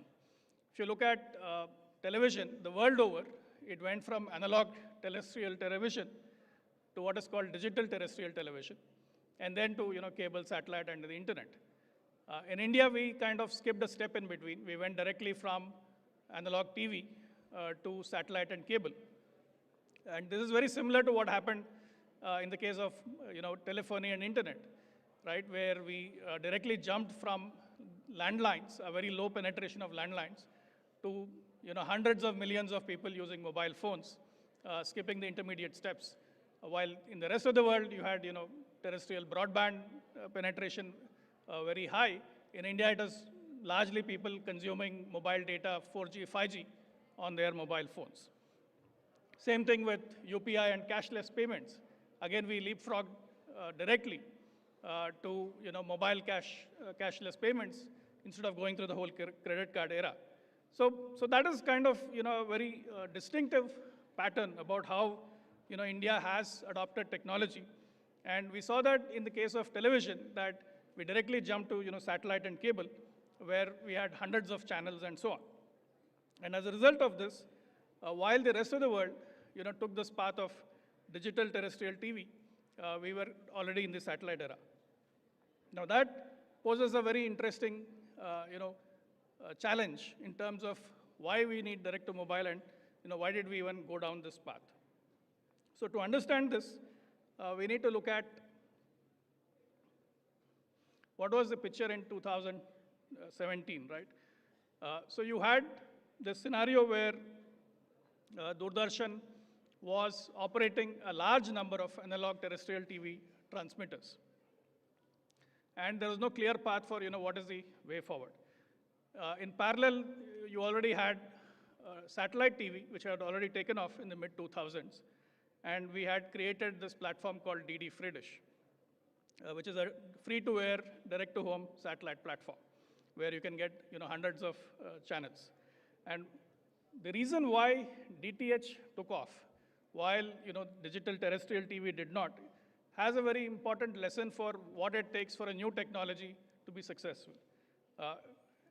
When you look at it very closely, it becomes very clear that the absence of an ecosystem is what makes the difference. So in the case of DTH, you had an entire ecosystem of set-top boxes, you had satellite TV channels ready to provide the content. So all of the elements that are necessary for a new technology to be successful were there. While in the case of digital terrestrial, you had lacked devices, you were stuck with only Doordarshan being the content provider. So that did not create that virtuous cycle of adoption.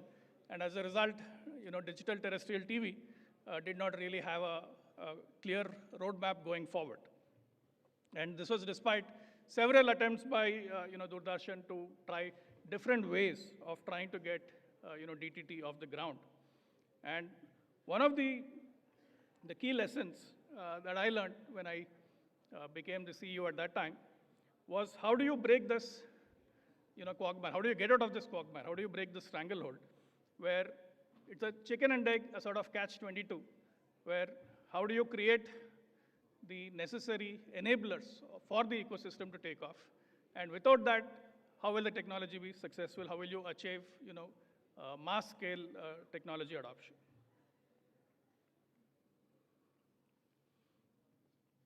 So this slide talks about the phenomenon that I just now described, where technology cannot succeed unless you have an enabling ecosystem. And in this case, it was about availability of devices, availability of an entire ecosystem of private partners, all of them having to come together. Now, so in 2017, when we were looking at what to do with terrestrial TV broadcasting, it became clear that the more than 1,000 TV transmitters that Doordarshan was operating had practically no viewers. And interestingly, the spectrum in which these transmitters were operating were largely in the ultra-high frequency UHF bands, 400 to 600 megahertz band. So the question before Prasar Bharati was what to do with this legacy system in a scenario where consumers had already leapfrogged not only to satellite and cable, but were largely streaming content on mobile phones, using OTT platforms. On the other hand, you had this worldwide scenario where no country has phased out terrestrial TV, because every nation looks at terrestrial TV as an important fallback, a very strategic national capability. In fact, even during the recent Ukraine-Russia conflict, one of the primary targets was the TV tower in the capital of Ukraine, Kiev. So terrestrial TV is important strategically, but then the consumer adoption has already shifted. So how do you address this? So one of the challenges before the board was that how do we balance the strategic interests of the country so that we preserve terrestrial broadcasting? At the same time, how do we come up with a technology which is relevant to the people and has a future roadmap? So while we took a very tough decision, thanks to the support of various board members to phase out the analog terrestrial TV system, the question remained that what is the alternative technology roadmap and what do we do with it? Now the UHF spectrum that we freed up by phasing out analog terrestrial TV contributed to valuable spectrum in the 600 megahertz range for 4G and 5G. But there was another band of about 112 megahertz, which is 470 megahertz to 582, which was worldwide still continued to be reserved for terrestrial broadcasting. And that kind of gave us a window of opportunity to look for a new technology where can we bring broadcast signals to mobile phones directly by using this band of 112 megahertz, 470 to 582.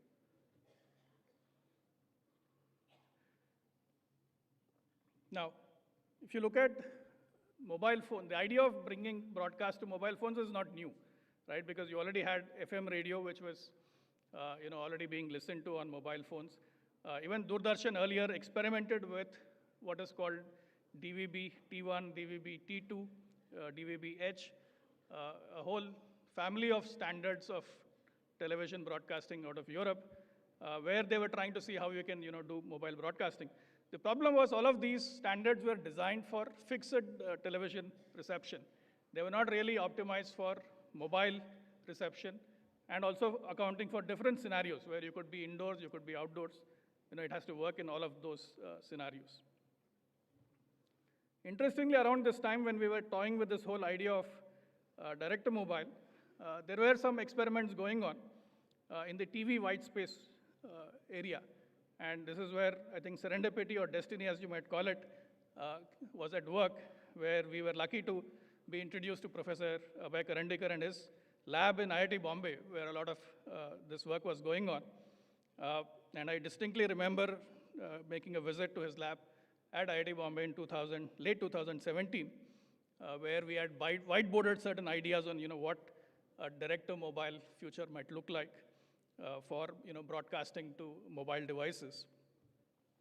So you already moved from a problem statement to a possible idea to looking at possible technology solution. And this marked the beginning of a multi-year journey. Most ideas kind of fail at the stage of escaping the lab and coming into the real world.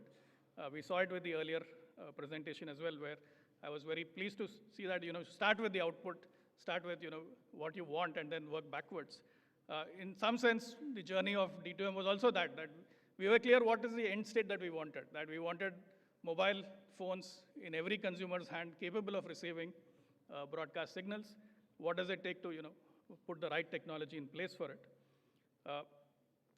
But then there were a number of challenges to, take this from the drawing board, from that whiteboard to reality.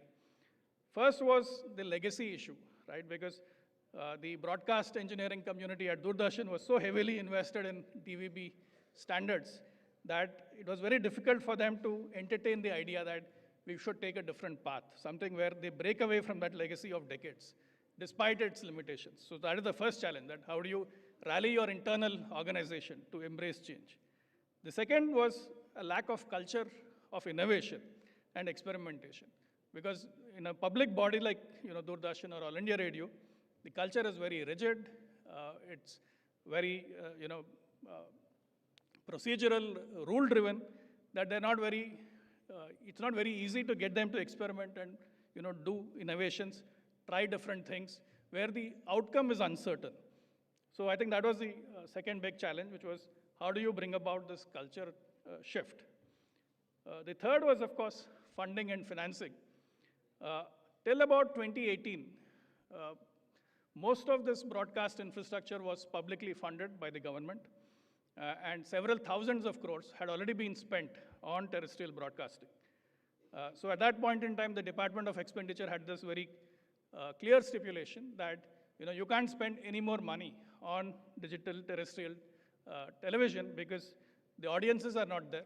Nobody's watching this system, and there is no clear roadmap.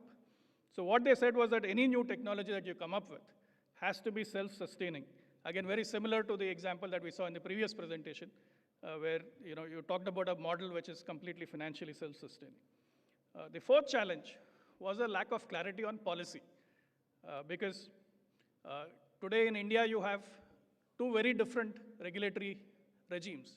You have one regime for broadcasting, which is to fixed televisions and radio sets, and then you have a different regulatory regime for mobile phones, which is telecom, 4G, 5G, and so on. Now, when you have a technology like D2M, which is very disruptive, it is breaking through this regulatory silo because it is overlapping across three very different jurisdictions: the world of broadcasting signals, the world of telecommunications, and then the world of electronics, consumer electronics. So how do you come up with a policy which navigates these three very different landscapes? So to get around that, at that time in 2018, 2019, we proposed to the government that we will draw experts from various IITs like Professor Karandikar and others to look at what this roadmap would look like. Internally also, the organization started warming up to this idea that they need to do something. And to them, it was an existential issue because for decades, the broadcasting engineers in India had built this sort of empire of terrestrial transmitters, be it on the radio side, be it on the TV side. But then with the manner in which consumers have shifted completely to mobile devices and smartphones, it was an existential question to the broadcasting community as well, engineering community, that what is their future as broadcast engineers? So they also realized that unless they bring about that cultural change and start innovating and start thinking about how can we bring broadcast signals to mobile phones, they may also become redundant and irrelevant as a discipline.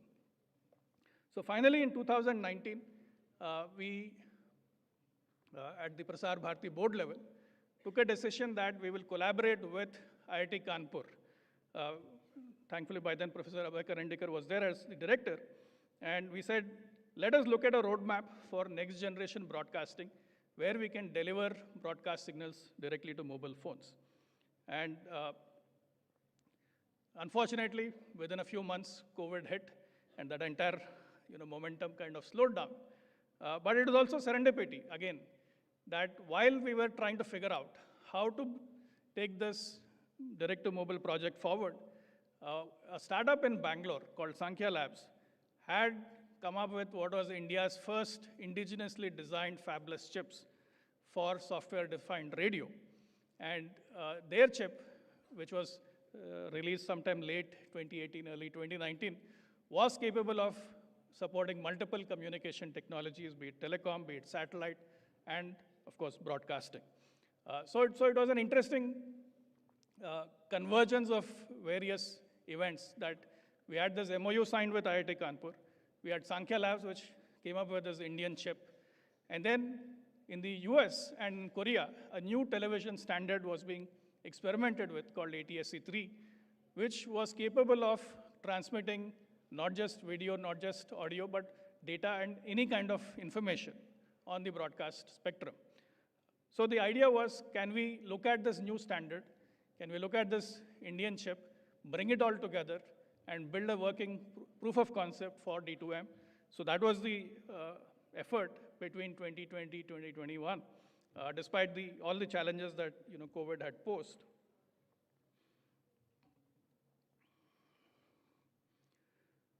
Now, thankfully, by about the end of 2021, the proof of concept came together, where we were able to show that by embedding this chip into a phone or through a dongle, you could receive broadcast signals onto a mobile device.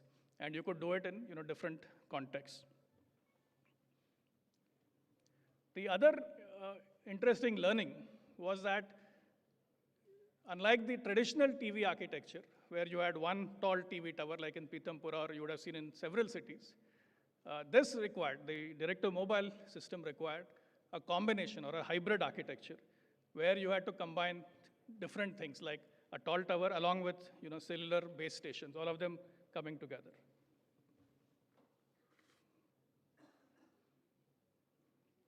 So all of this was, once the proof of concept was done, a white paper was published along with IIT Kanpur in 2022. That was around the time my role as a direct facilitator of this journey ended.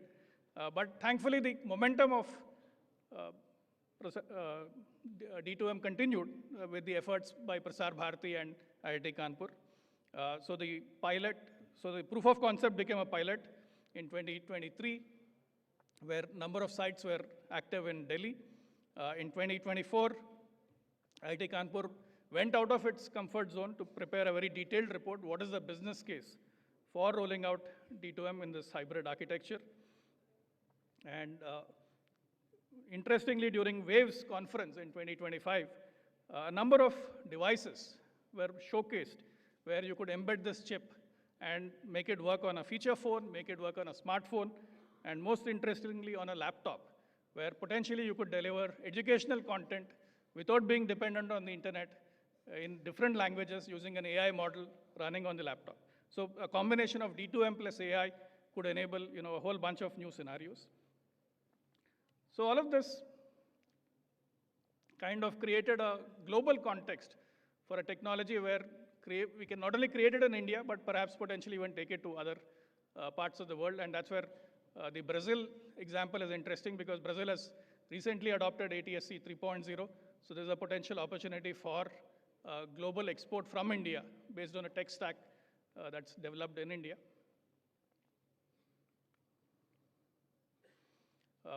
Why is this important? I think it's important for the sovereign capability that we can directly reach citizens during a crisis on their mobile phones by getting them authentic information. And we've seen that during Operation Sindoor, during COVID, just the vast amount of fake news and misinformation. So this can be tackled through direct-to-mobile. You can deliver education at scale, deal with disasters, and more importantly, the demands that we're placing on the telecom networks can be reduced, especially during live events like an IPL match and so on.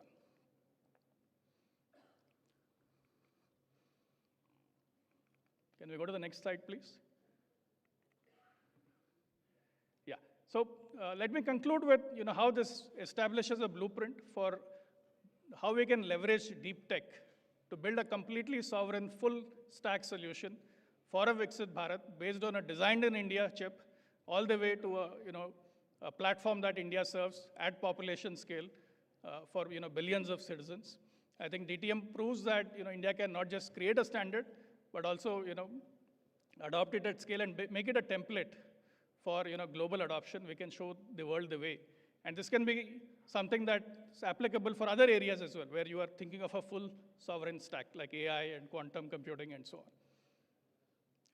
So with that, once again, thank you to DST for this opportunity to address all of you, and very best wishes on a National Science Day. Thank you.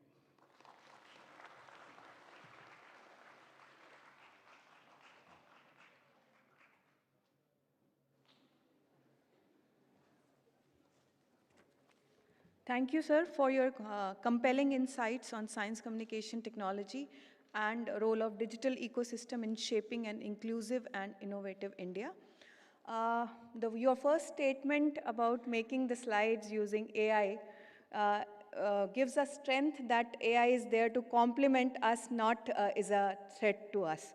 So that is very, very important. So with that, I would request Professor Ajay Kumar Sood, Principal Scientific Advisor to Government of India, for his remarks.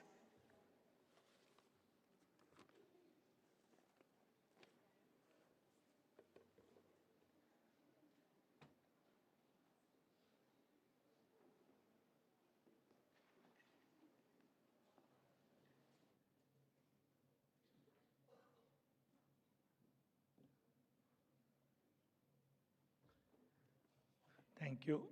I know we are running behind schedule. I'll be very brief.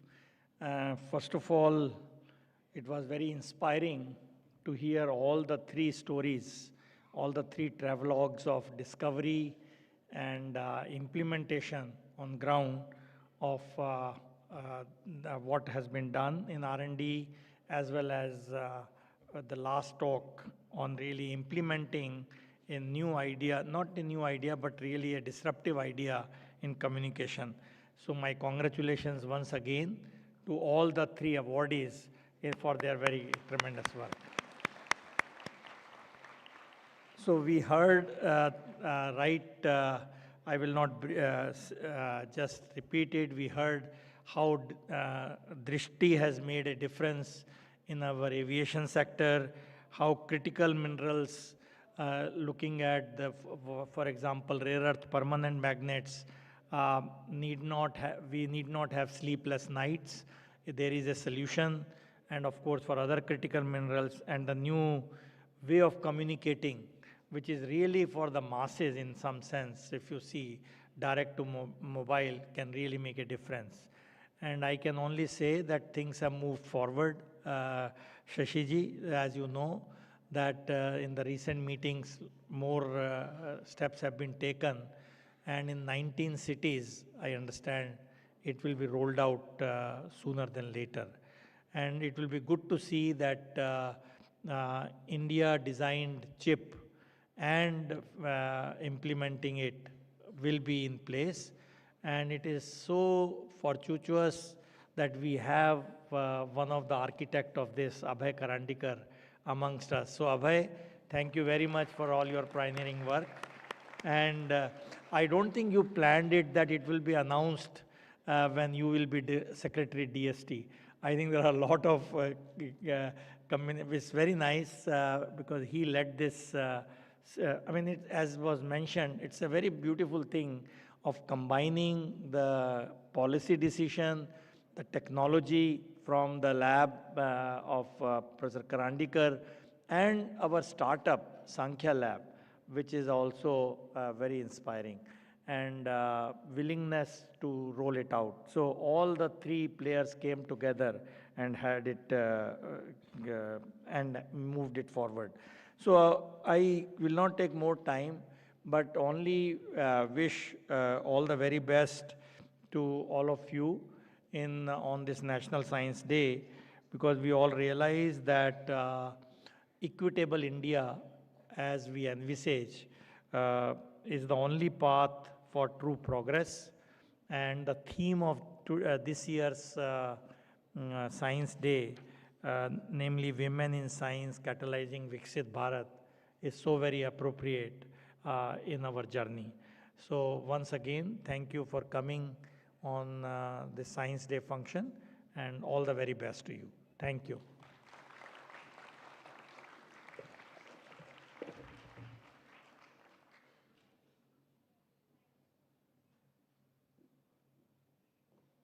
Hello. Thank you so much, sir, for your forward-looking conclusion of the entire National Science Day lectures. We now proceed to the felicitation of our distinguished speakers for the National Science Day 2026. May I request the honorable dignitaries to please grace the stage for the felicitations. Professor Ajay Sood, sir, Professor Shekhar Mande, Professor Abhay Karandikar, and Dr. Rashmi Sharma to felicitate our esteemed lecturers of today's Science Day 2026 for their valuable contributions.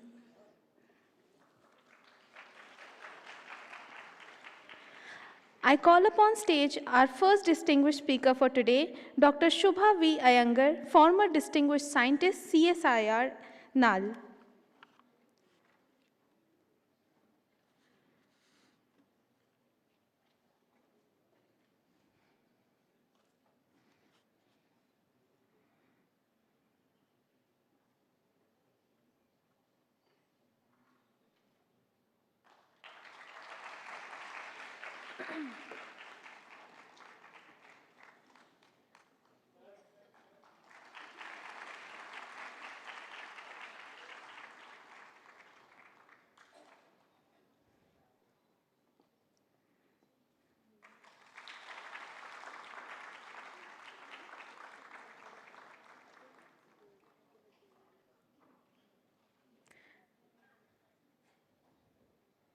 Congratulations, ma'am.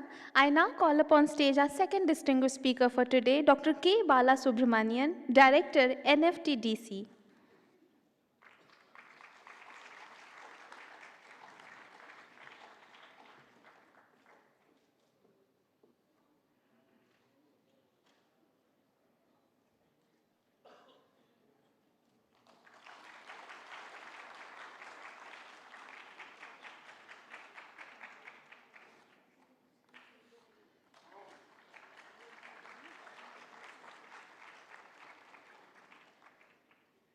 Congratulations, sir. I now call upon stage our third distinguished speaker for today, Shri Shashi Vempati, former CEO, Prasar Bharati.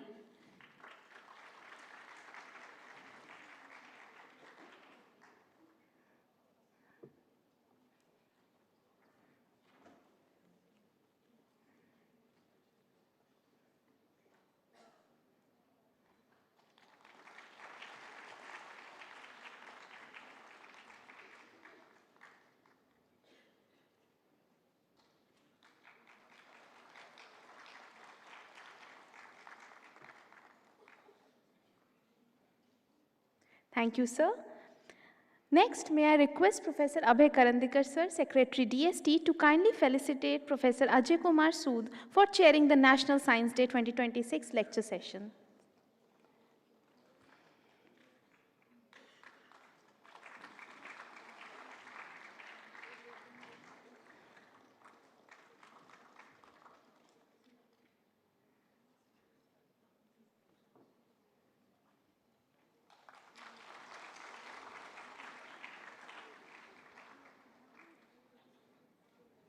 Thank you, sir. I now request Dr. Rashmi Sharma to present the token of gratitude to Professor Shekhar Mande, President, Indian National Science Academy.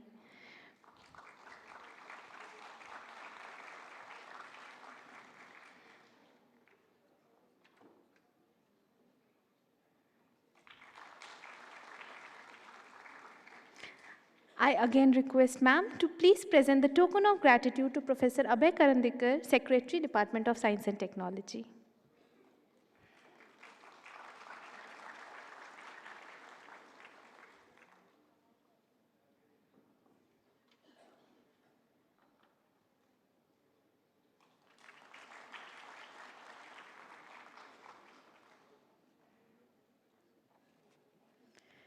Thank you, distinguished guests. With this, we conclude the National Science Day lectures, and we will be beginning with our panel discussion shortly in a while. Thank you. Yes, sir. Thank you so much. Before we begin with our panel discussion session as our next venture, I request the audiovisual team to please play the video that was prepared on the auspicious occasion of National Science Day dedicated to Sir C.V. Raman.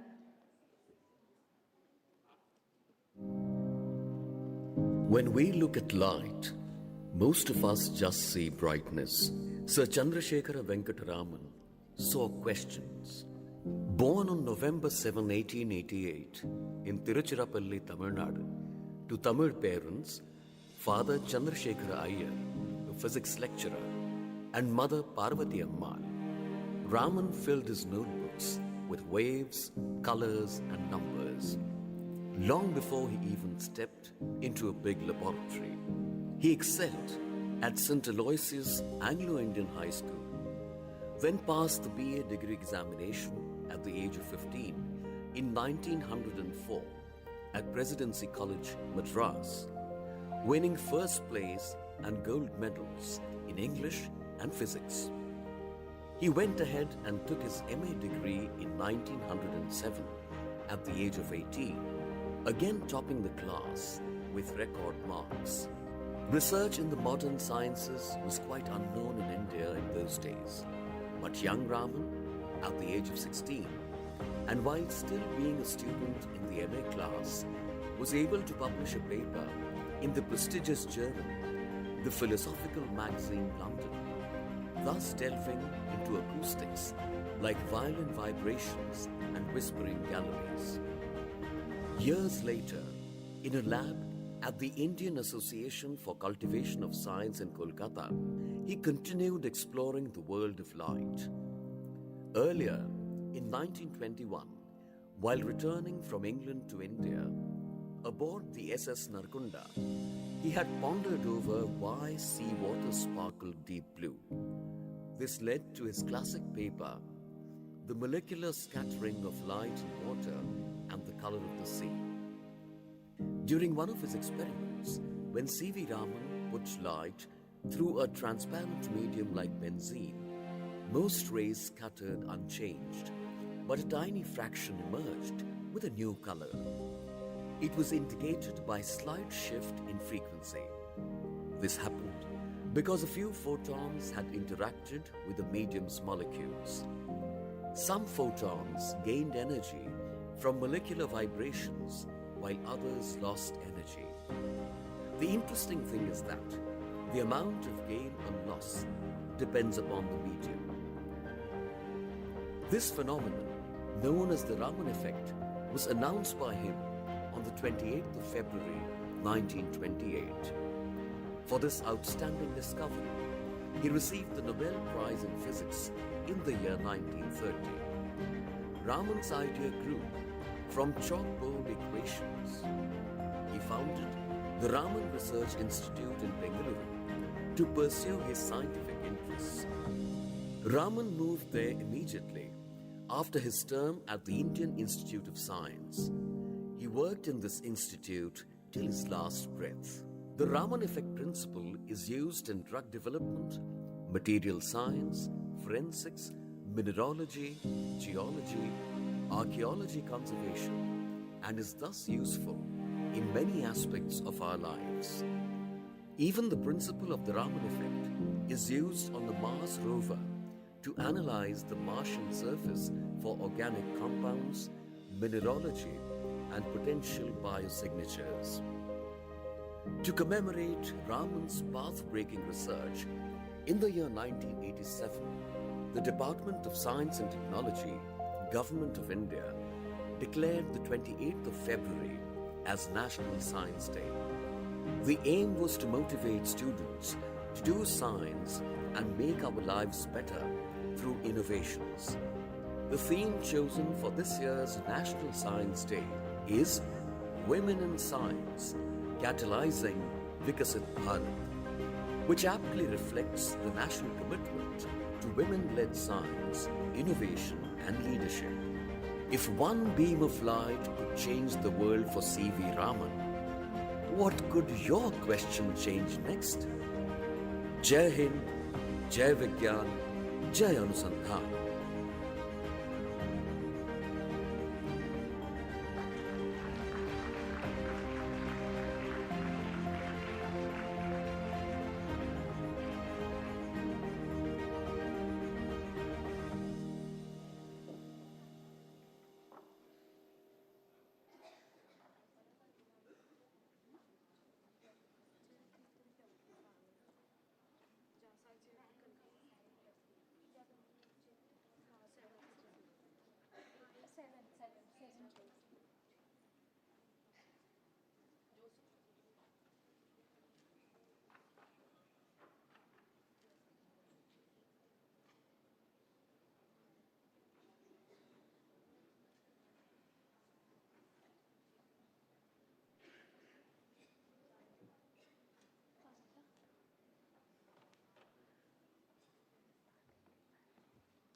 Dear audience, we now move to an engaging and forward-looking segment of today's program, the panel discussion on science policy interface for catalyzing Viksit Bharat. This session aims to deliberate on the critical convergence of scientific research, policy frameworks, and innovation ecosystems required to accelerate India's journey towards a developed nation. To set the context for this important discussion, may I invite Professor Shekhar Chintamani Mande, President, Indian National Science Academy, to deliver the context-setting remarks.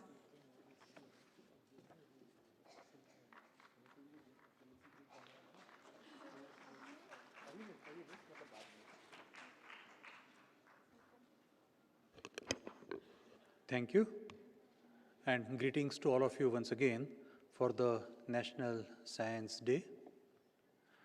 The context setting is not very difficult in this particular perspective. As you can see, the subject is the science policy interface for Viksit Bharat. Now, before we set the context, I would like to take you back to 1947 when India won her independence. And as we have read in the textbooks, or we have read in the history books, 1947 was one of the most extraordinary difficult times, especially for India, because India was just coming out of 1943 Bengal famine, in which roughly about 1 to 3 million people, about 10 to 30 lakh people had died because they did not get food to eat. There's a big catastrophic situation. Number two, India had seen one of the largest ever witnessed human migrations in human history. And not only a peaceful migration, but a very violent migration. So in the context of these two catastrophic events that happened in 1947, it would have been very difficult to see that India would progress so much as what we see today after about 78 or 79 years post-independence. And that has been possible solely because of science and technology, and science, technology, and innovation alone. So whatever progress India has made is thanks to the community that we all represent here, and how these principles have been implemented in the field to rid India of poverty to a large extent, to rid India of hunger to a large extent, and to also getting rid of many of the diseases and other aspects in this particular respect. And it has been possible once again by very well-formed policies and their implementation in the society since then. And that brings us to 2026. And today, as our Honorable Prime Minister has put a dream in front of all of us, that India be a progress nation by 2047, what we would fondly call as the Viksit Bharat.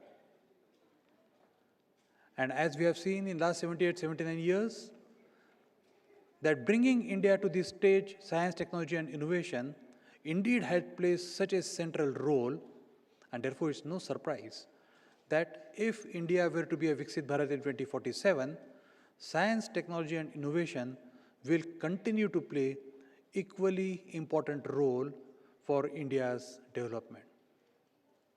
And for that, it's a need that our policies and their implementations in that direction are very strong.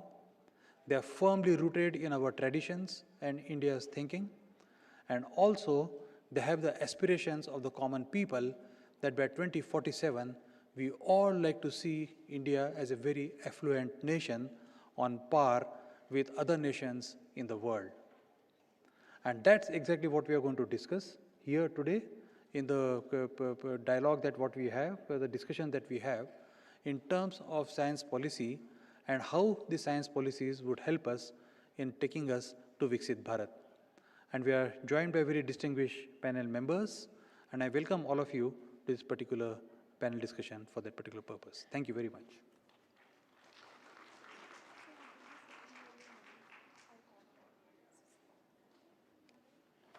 Thank you so much, sir, for setting the context of the panel discussion today. We are privileged to have with us an esteemed panel of experts representing diverse dimensions of science, policy, and technology translation today with us.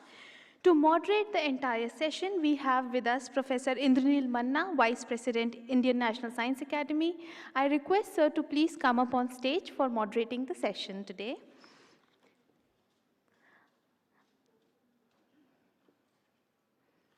Warm welcome to you, sir. Today we have esteemed members of panelists, and we are indeed grateful for them to take out time from their busy schedule and marking this afternoon with their presence. I invite Professor Vivek Kumar Singh, Senior Advisor, Niti Aayog, to the stage. I call upon stage Professor Ranjana Agarwal, former Director, CSIR, National Institute of Science Communication and Policy Research. Our next panelist, Dr. Anjan Ray, former Director, CSIR, Indian Institute of Petroleum. Our next distinguished panelist, Dr. Jay Asundi, Executive Director, Center for Study of Science, Technology and Policy. And our next panelist, Dr. Kusumita Arora, Director, Indo-German Science and Technology Center.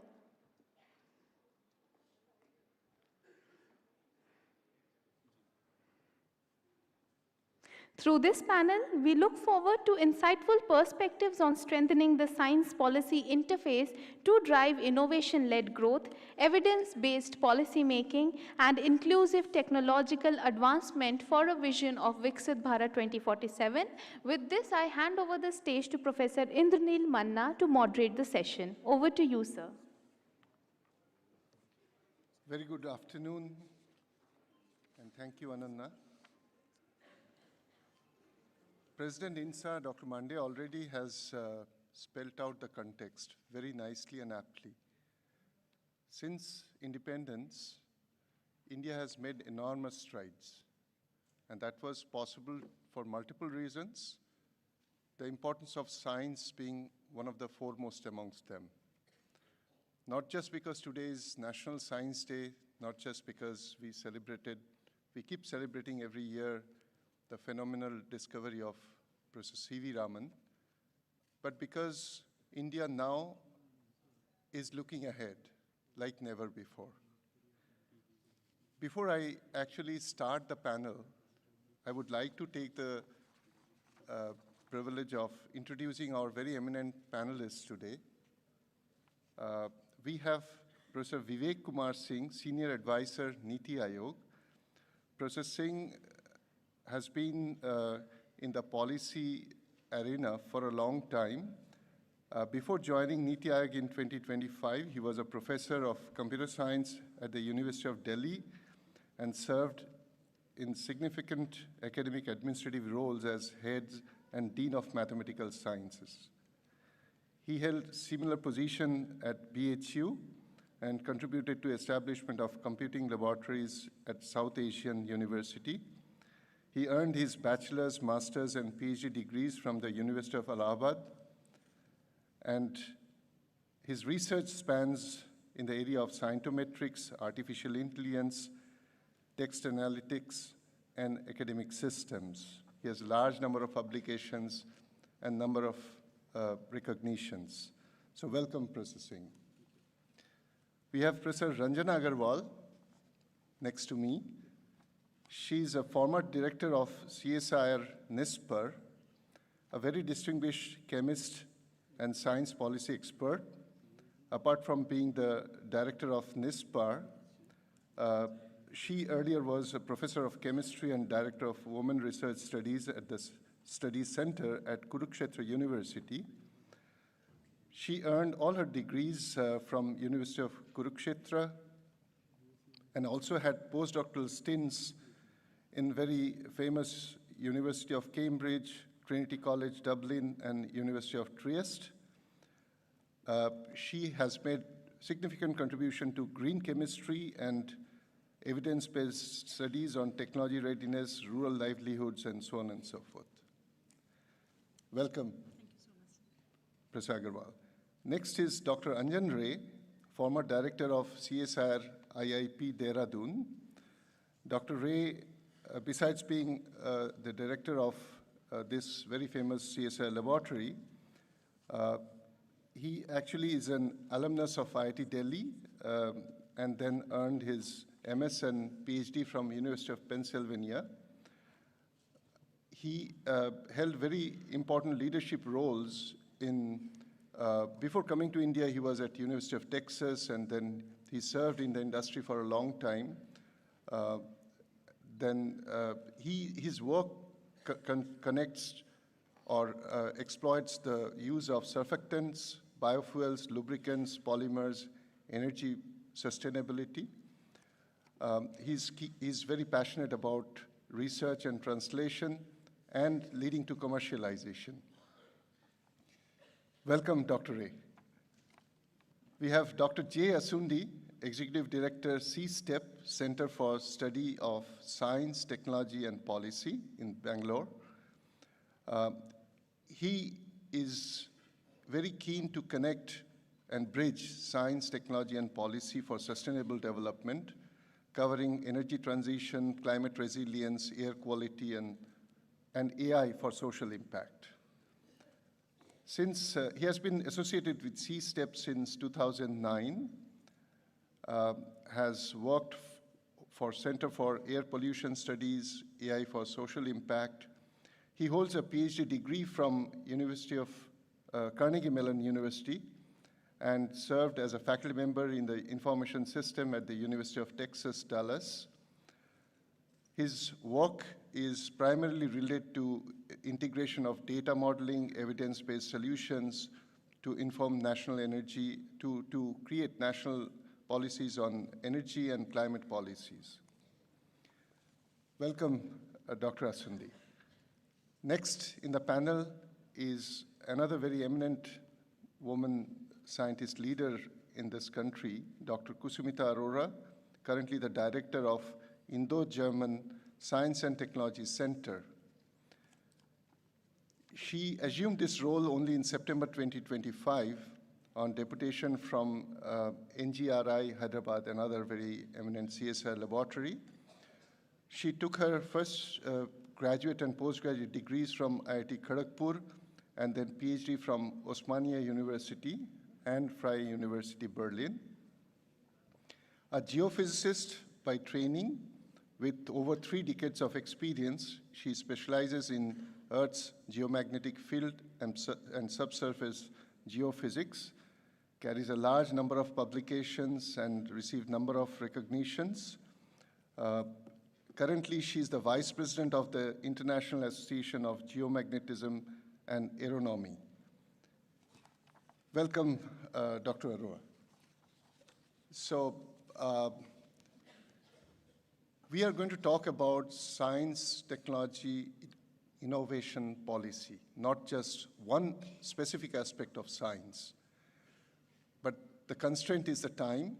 The organizers have devoted or allotted only 1 hour to us. We'll try to do our best. And for the benefit of the audience, we have requested the organizers to flash the question as we move on so that you know exactly the context in which one of the panelists would be responding. And again, in the interest of time, we have decided that not all panelists would respond to all the questions, all the issues we are going to discuss. And we have identified based on the expertise and background, who should respond to what question. So I would straight away begin, but would like to make some initial remarks to bring home the context of the panel. I'm going to state, Dr. Mande made a very nice reference to the history of modern India or independent India, and in fact, making reference to the Bengal famine and the huge burden of partition and so on. And he made it very clear that how science played a role to make India from a starving nation to a food surplus nation today, a nation where healthcare system has come a long way so that the average lifetime today is better than the world average. A historical fact, not history, is that India, in the Common Era, for the first 1700 years, nearly 2000 years, used to be one of the richest, if not the richest nation on earth. Nearly 25 to 27% of the world's GDP, global GDP, came from India. And India and China accounted for more than 50%. Even today, India is a mighty economy, all of us know. With 4.3 trillion US dollar economy, India is placed fourth in nominal and third in purchase power parity terms. India also happens to be the largest and the youngest population in the world, with 28, 29 years average age of the population. And with this, there's no doubt that India is a force to reckon with.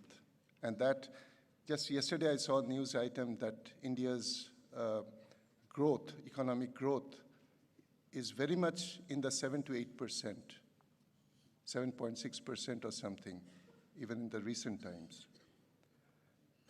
But there's a flip side. Apart from being the youngest nation, aspiring nation, there are certain growth parameters like Global Innovation Index, Global Competitive Index, Human Development Index, per capita income. In many other parameters, we are not necessarily occupying a very glorious position. So a nation which has nearly 20% of the humanity and is the youngest has a very rightful aspiration, which is very aptly articulated by the Honorable Prime Minister, that at the centenary year from independence, India must emerge as one of the developed nations. We must also remember that India produces is the largest producer of drugs and pharmaceuticals, second largest producer of steel and cement and coal, third largest generator of electricity, fourth largest producer of automobiles. And India made the ISRO made the whole country and the nation proud by landing on the southern hemisphere of the moon just 2 years ago, 3 years ago, 2.5 years ago. So the question is, what it takes for India to truly emerge as a developed nation. In fact, I did some homework. There's no clear definition as to what makes a nation developed. But by and large, it's accepted that Human Development Index-wise, which India currently is at 0.655 or 665, those nations which are considered developed, they have a score of above 0.8. It's a long way to go. How do we approach that? That's the moot question. So the first question that I wish to pose before the esteemed panel today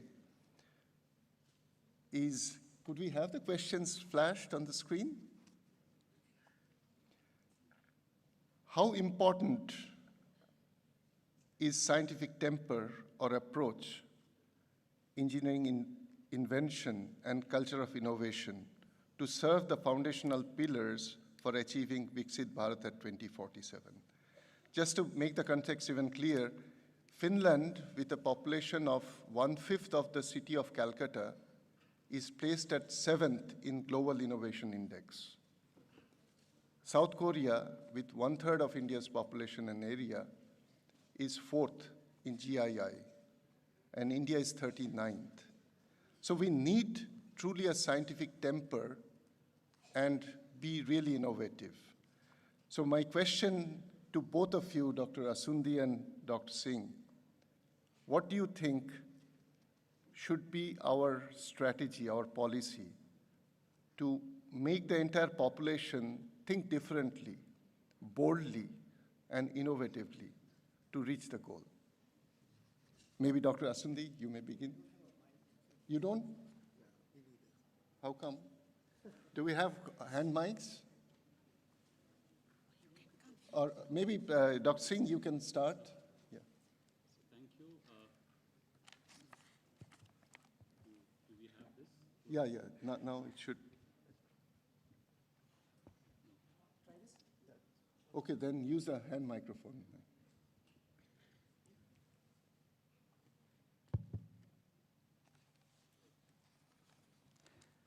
So I think last part of the question is something that we all really need to look into. What will make India a technological self-reliant nation? Now, if we look at the scientific discoveries and the knowledge production that we see, we all know about our contributions. India is among the top knowledge producers in terms of research publications that we do. In terms of patents also, we have improved significantly. We are among the top 5 patent filers, and the best part is that the resident filing has improved significantly with over 50% filing coming from Indian residents. But I think what is more important is how do we translate that knowledge into actual usable products, products which have socio-economic value. So the point is, if I know how to make a missile or how to make a gun, and if I don't really make a product, if I don't really make a missile or a gun, I will not be able to protect my country. So the point is, the knowledge that we produce, essentially it has to convert into usable products. So productization, I believe, is a very important goal that we should have for ourselves. And this is happening also in one way or other. And that, I believe, is very important in our journey for technological self-reliance. If we want to become self-reliant, we have a lot of things happening like Make in India and so on. But if we really want to become technological self-reliant, our STI ecosystem, which has largely been, and it's not the fault of our institutions, because the value system which has influenced our institutions has, gone with the belief that knowledge is a common good. Knowledge it increases if you share it. We never try to, convert that knowledge into the monetary part of that knowledge was largely missing, but this realization has come up to a large extent nowadays. And it is very important that the ecosystem that we have, it starts looking into how do we translate, how do we convert that knowledge into actual usable products. And I believe to start with would be, a good idea would be to look at, the import data.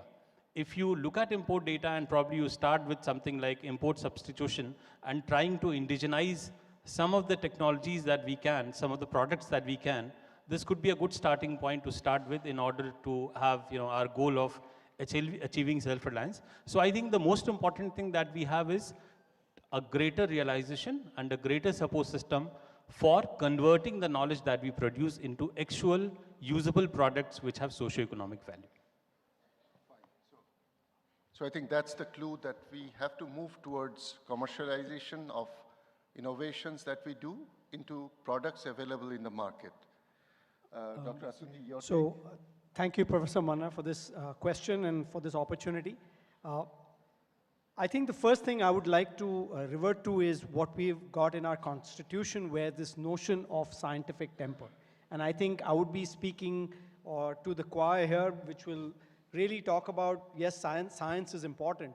But I think what we really need to do is try to make sure that it starts entering every individual village, town, and every area of the country where people start thinking about science not as something that is only carried out in big universities or colleges, but can also be done at the home, can be done in their local areas. And so then that's where the scientific temper approach would come up, which is where we would then get into notions of innovation, where I believe there is a culture of innovation, but how do we use science to push that forward? And that is where we would really be able to get every mind in our country. We have a very large population. How do we get every mind in our country to start thinking about some of the problems that they face in their towns, their villages, and find appropriate solutions in those places?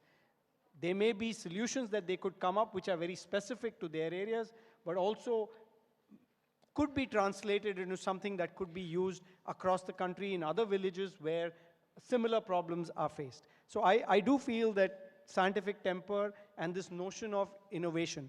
Now, what do we mean by scientific temper is this idea of need for a rigorous method for looking at fact, looking at evidence, and using that evidence to produce solutions that are robust and are able to be applied universally.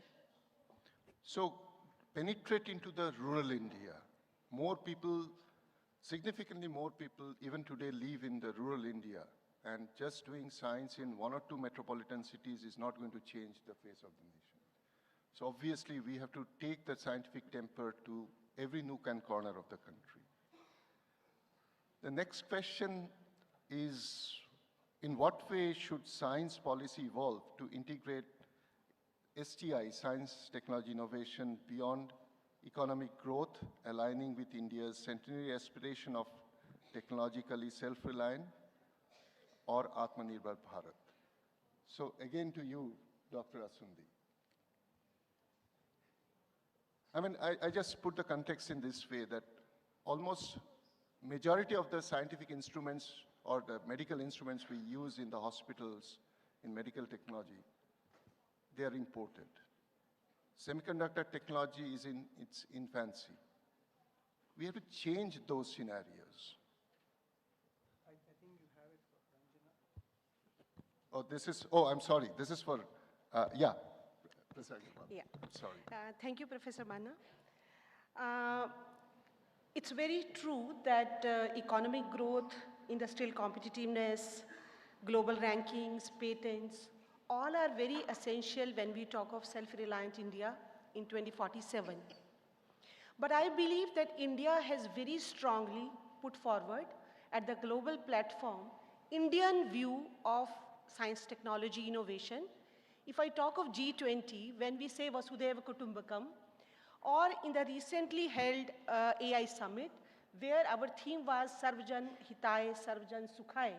So I think Indian STI policy is very clear that science, technology, innovation is not only for growth engine, but it is people-centric. How the society can be benefited from the fruits of science, technology, innovation. So that philosophy of India itself says that only restricting ourselves to economic growth is going to give us a very narrow focus on the development. STI policy now look at the societal challenges which in the 21st century we are facing. Let it be climate change, health, water scarcity, education to all, and all kind of things, they really need attention, and society is looking towards a STI policy towards it. Today we have heard in the morning very luminary talks by the Padma Shri awardees and Honorable PSA. Dr. Bala mentioned about mission mode, mission-focused projects. So our policy should be mission-oriented, particularly aligned with the societal goals, whether we are talking about clean energy, water security, sustainable agriculture, and also very important is diversity, inclusion, access, and equity. Because India is a very diverse country, one rule cannot be applied to all, one policy cannot be applied to all. So our policy should be sensitive towards gender, caste, marginalized sections, languages, and also towards, regional diversity. Why innovation, startups, etc. should happen only in the elite institutions or only by a couple of people. So it should reach to tier 2 cities, tier 3 cities, where the real masses are, being groomed by the state universities, by local colleges, languages are there, and they are also having the context of societal problems. So I think if we have that diversity, inclusion, part of our science policy, with our traditional knowledge, we can give sustainable solutions to the world. Thank you. So like Dr. Asundi said about go penetrate to the villages, you're also saying that the development should be people-centric, not just very esoteric science, but science which actually touches the lives of the million. That allows me to recollect, Honorable Prime Minister at the launch of Imprint said, science is universal, but engineering must have a local context. So implementation has to have a policy towards the people. Next round question is, how can Anusandhan National Research Foundation, NRF, currently the implementing body of the science and technology projects in the country, How can ANRF strengthen interdisciplinary collaboration and research engagement across universities, colleges, and R&D labs? How can ANRF attract and assure industry to invest in research? Dr. Asundi. So this is a very difficult question, simply because when we talk about interdisciplinary collaboration, I think many of us here would know that that is actually very hard. The easiest thing about collaboration is actually writing it down on a piece of paper. But to actually implement it is incredibly difficult. But there are a few things that I feel that the ANRF can really help. One is the idea that there are various programs within that, and one of them that really caught my eye is the Translational Research and Innovation, or ATRI as it's called, the initiative, which is about working on TRL4, or what we would call lab scale validation, to TRL7, which is prototype demonstration in the environment for market-ready products. I think the fact that there is a specific area put out for that will make sure that the research centers and the industry partners will be able to work together to be able to produce the product. There are other programs, I think, within the ANRF that can also help. One is, of course, the mission for advanced and high-impact areas, where apart from the specific areas, there's also a number of fellowships, chairs, and research grants available to institutions to allow for not only development of the science, but also work on collaboration with the private sector. If I were to just add the last part, is that the R&D spend by private sector in India is relatively lower than many of the developed countries. And that is one place where if we have to reach Viksit Bharat, we will need the private sector to really step in and increase the amount of R&D spend. Now, what that will be specifically is something that we will have to discuss and decide over the coming years. That allows me to make a comment here. You know, we have been talking about the need of industry-academia interaction or the lack of it for ages. I've always, whenever I've interacted with the industry to bring funds for my project proposal, I feel that what crosses the mind of the industry is that I bring in money and then I work research on a common space. How do I protect the IP? Why should I bring that money? So these are the questions which we need to resolve. I think ANRF must address this. Otherwise, the ambition of putting on table 1 lakh crore and expecting another 1 lakh crore coming from the industry may not be possible to realize. So we'll have to address that. My next topic is what specific reforms in institutions like DST, CSIR, DBT, all the government departments, ICMR, are needed to foster nationwide culture of research and innovation. How can we tap the resources of and human capital from private institutions and industry beyond government-funded institutions? And I would request Dr. Ray to kindly respond. Thank you, Professor Manna. Good afternoon. I see a lot of young people at the back, so let me direct the answer to this question at them. Because, you know, when we go out and make our own buying decisions, if we are buying onions or we're buying a cell phone or we are deciding which PG to go live in, we make our decision based on 3 things. The first is, who cares? Does it matter where I live? Does it matter what I buy? Who sees what I'm doing? The second is it practically achievable? And the third is, does it create value? In fact, all that the national institutions do are fundamentally tuned to these 3 things. Who cares? Is it executable? And does it create value? So I think the core question, the one reform that was really badly needed and that has happened, I don't see Professor Karandikar here, but he has announced it recently. And I know that generations of secretaries have worked on freeing up the government's research arms from the general financial rules. So we've seen the special financial rules, we've seen the ANRF and the RDI fund. So money is now much less of a constraint than it was. What we now need is a design, an outcome-focused design that integrates the central missions, the states, the universities, industry, and startups into a single predictable, publicly visible pipeline from discovery to market and what Dr. Ranjana said, socioeconomic impact, which then delivers two things, only two things: national competitiveness and income opportunities for those coming into the labor force. If we are able to create this design with just these two objectives in mind, I think the 5 agencies here will get to what we believe. Now the question is, how do we do it? The first is we must maximize synergies, and the second is we must minimize duplication. How do we maximize synergies? I'll just give you 2 examples. Let's take biotech.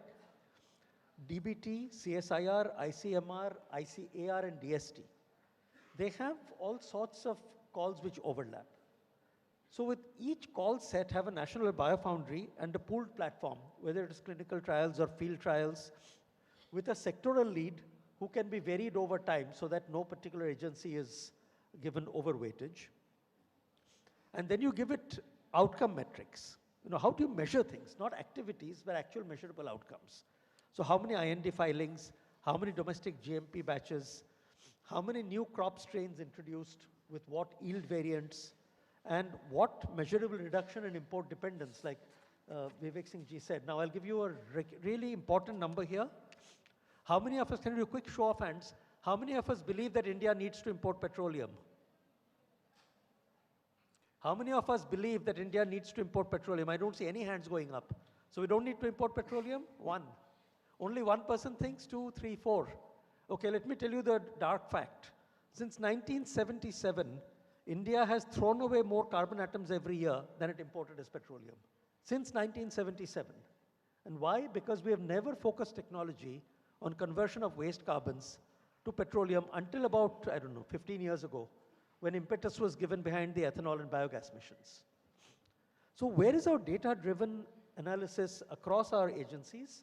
I think data-driven outcomes for these core objectives: improve national competitiveness, create jobs. Thank you. Apart from answering, you also have raised a very pertinent question. I don't know how many of the audience actually could appreciate. See, India uses 1/3 of the world average of energy consumption. But India is the 3rd largest emitter of CO2 into the atmosphere. Now, what Dr. Ray is saying, that if we could capture all the CO2, we don't need to import petroleum. Now, that's a tall order, but a very logical question to raise. If we could capture all the CO2 emitted by the cement plants, carbon dioxide, steel plants, and so on and so forth, then that certainly could be a big source. And this is a science which is known, but the technology is not yet viable. So this is one direction in which we should seriously think about. This year, the focal theme of National Science Day celebration by DST has chosen Women in Science to make India a Viksit Bharat. So let me turn to my right. The next 2 questions. The first one, I mean, this is related to gender equity and inclusivity. You could very well guess what I was hinting at. The question is, what gender-responsive policies such as re-entry, pathways, and gender audits are essential to boost women researchers' participation, confidence, leadership, finding access, and career progression? In plain and simple, how can we make the country not just gender sensitive, but having equal partnership? I mean, that's a tall order, but we certainly heard in the morning some very good progress is made. Let me pose this question to Dr. Arora. Dr. Kusumita Arora, please. Thank you, sir, for this question. We have seen as we entered this hall many posters of luminaries in science and technology from India, and there are several women there. But over the last several decades, these numbers, these progressions have increased a lot. Statistics were shared by our principal advisor, Professor Sood. So I don't want to repeat that. I just want to give one example from the center that I come from, Indo-German, and so this includes not only Indian, but German also, Science and Technology Center. Two examples I will compare. One, we have a specific woman-centric program of science and technology collaboration called WISER, where German and Indian women collaborate. And over just last 5 years, the number of applications rose from 40 to 370, 5 years. There is another program called 2+2, which is a technology conversion program, and it is with industry and academia together. Here, over last 15 years, we had 22 PIs out of about 250, which is less than 10%. So I have been trying to think about what these numbers may reflect. There is no dearth of enthusiasm and competence, and that was reflected in our numbers of scholars which are coming out, both men and women, and increasingly large number of women. And these people, although more is towards health and biotechnological sciences, but also in physics and other sciences. So what happens when these people come out? There are 3 factors is what I understand: personal, social, professional. In the personal space, many a times, I think there is a sense of being a little bit inhibited to take on very large-scale responsibilities, which I think got reflected in our 2+2 programs, that we will be able to reach the solution and steer a large group of people towards the common solution. Whereas, when they go towards their own personal scientific career, they are able to progress much more. Socially, there are still few factors, including safety, which sometimes become daunting problems, particularly in the hinterlands, perhaps. Professionally, we already, particularly DST, have many re-entry programs. Upward from those re-entry programs, we also need to monitor how many of them are getting recruited into the mainstream and how they are progressing towards leadership, where the numbers are falling, what kind of gender-sensitive and gender-neutral policies institutionally are being implemented to secure their positions. Thank you, sir. You know, we do have government-implemented measures like maternity leave, now also paternity leave. We have also measures where age bar is waived or raised or something like that. But that's not still enough. This, call it re-entry or resumption of the career progression, is still a matter of concern for the women folks who are in the profession. I don't think there's a very easy solution, but the country as a whole has to change its attitude to make sure that the women in profession, they actually do progress as much as the men do. Anyway, so let me move on to the next part, which is how can India harness women's intellectual capital more comprehensively to build an inclusive STI ecosystem that balances, and I repeat, balances excellence and equity? I mean, will merit be the only measure, or what could be the possibility? Professor Agarwal, please. So, Professor Manna, these 2 words, excellence and equity, they are very interesting because I think women has been denied what they deserved by this claim of excellence. But I think excellence and equity, they are bridged by women's intellect. Without equity, excellence is fragile. And I believe without equity, excellence is not sustainable. So it's very important that we have equity with the excellence. So that is the balancing point. And women has to be part of the STI ecosystem if we want to attain self-reliance by 2047, because women constitute 50% of the population. But for that, our policy should be such that from the very beginning, from the primary school itself, that these girls should be nurtured towards their potential, towards excellence. We talk about leaky pipeline. So why do we lose these brilliant girls who are coming out of the colleges, universities, but they don't turn into the professional roles? So that we have to look into. The other thing, I think today Professor Sood has mentioned very beautifully about the leadership roles, how the new directors, vice chancellors, funding committees, they all are having representation of women. But I think we need more and more.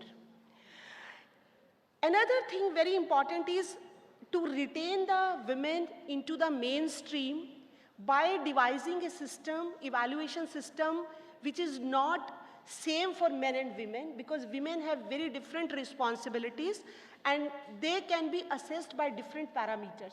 They can be as a, societal, interdisciplinary, mentoring, etc., etc.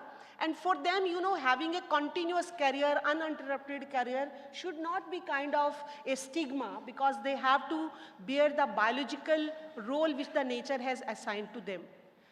All said and done, what I see in the policies, that policies most of the time address visible biases. So the biases which are visible to the society only talks about them. But being women, I can say that there are so many invisible biases which we women face. So our policy should integrate those invisible biases also. And the issue is, in India, we do not have enough statistical data, technical data, infrastructure point of view. We don't have enough, data points to inculcate these invisible biases into our policies. And I very confidently say that today, women, whether these are the, roles which require physical strength or emotional strength, women can do equally well. I am particularly very, very impressed by the ISRO's, model, which all of us know, but also about the Indian Navy model, where we have Sagar Navika Parikrama 1, 2, and now we have Samudra Pradakshina, where it's, the whole globe is being trotted by women leaders, I will say, women scientists or women engineers. They are trotting the whole globe. Maritime engineering they are doing in a small boat. So that's very remarkable that women now are not having any kind of boundaries, any kind of, weaknesses attached to them because of their gender. So I believe that women have huge potential, huge intellect, and if India wants to attain self-reliance by 2047, their excellence and equity should be there. I think you made a very strong pitch. We all appreciate this. It's paradoxical that India allowed voting rights franchise to the woman right from the beginning. India had women at the highest leadership position in this country, ahead of many European nations, many developed nations. And yet we are forced to talk about equity or gender parity in our society. But I think you said rightly that the balance is needed, otherwise we'll be looking for excellence from 50% and not 100%. Okay, so let's move towards industry, R&D, and to the next chapter on frontiers of technologies and AIs. No. Innovation pipelines and national initiatives. So the next question is, how effective have initiatives like Atal Innovation Mission and Startup India been in bridging the gap from laboratory to market-ready technologies? What gaps remain? How can these entrepreneurship extend to hardcore engineering like quantum computing, space technology, energy harvesting? To our expert from Niti Aayog, Dr. Singh. So for Ajay, yeah. So I think it's a very important question. We all know what has happened in the innovation ecosystem that we have. Atal Innovation Mission, being one of the initial starters in 2015, did play a very important role. Atal Innovation Mission has Atal Incubation Centers, then we have ATLs in schools and so on. So there are a lot of individual success stories coming out of all these incubation centers and so on. And also if you look at startups, the whole effort by DPIIT and the overall systems that we have in startup ecosystem, we know that India is now among the largest startup ecosystems, and the recent figure of January 2026 is about, we have more than 2 lakh startups as per Startup India data from DPIIT. So I think the second part is what we really need to look into. Most of the,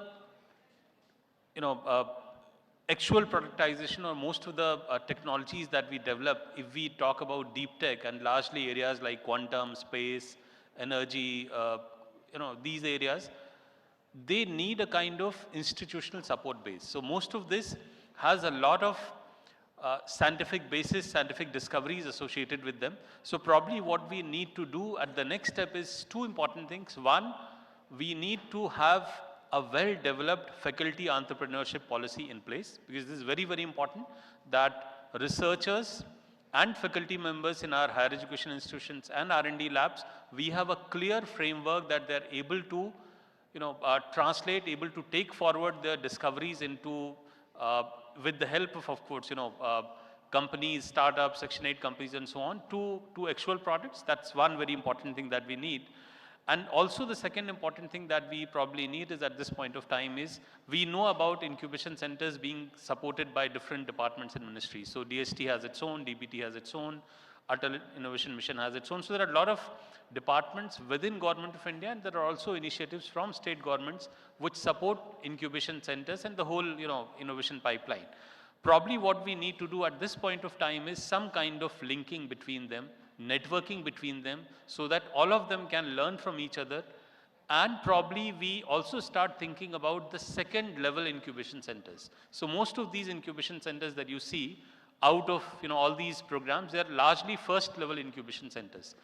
We need incubation centers to be more capable to support things like market access, marketing, looking at financial risk and so on. So probably our incubation centers will have to go beyond what they have been doing traditionally. So 2 important things to close with. One, we need a clearly defined researcher entrepreneurship policy, so that discoveries in institutions, largely in deep tech, can be taken to market.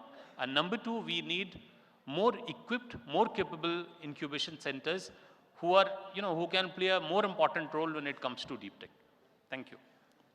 That's true. Actually, entrepreneurship leading to a software development or a application development has less risks and less investment. Whereas when we talk of deep techs, there's a lot of risk, a lot of chance of failure, some bit of an insurance against them, some strategy that may be useful and that may be required to think about.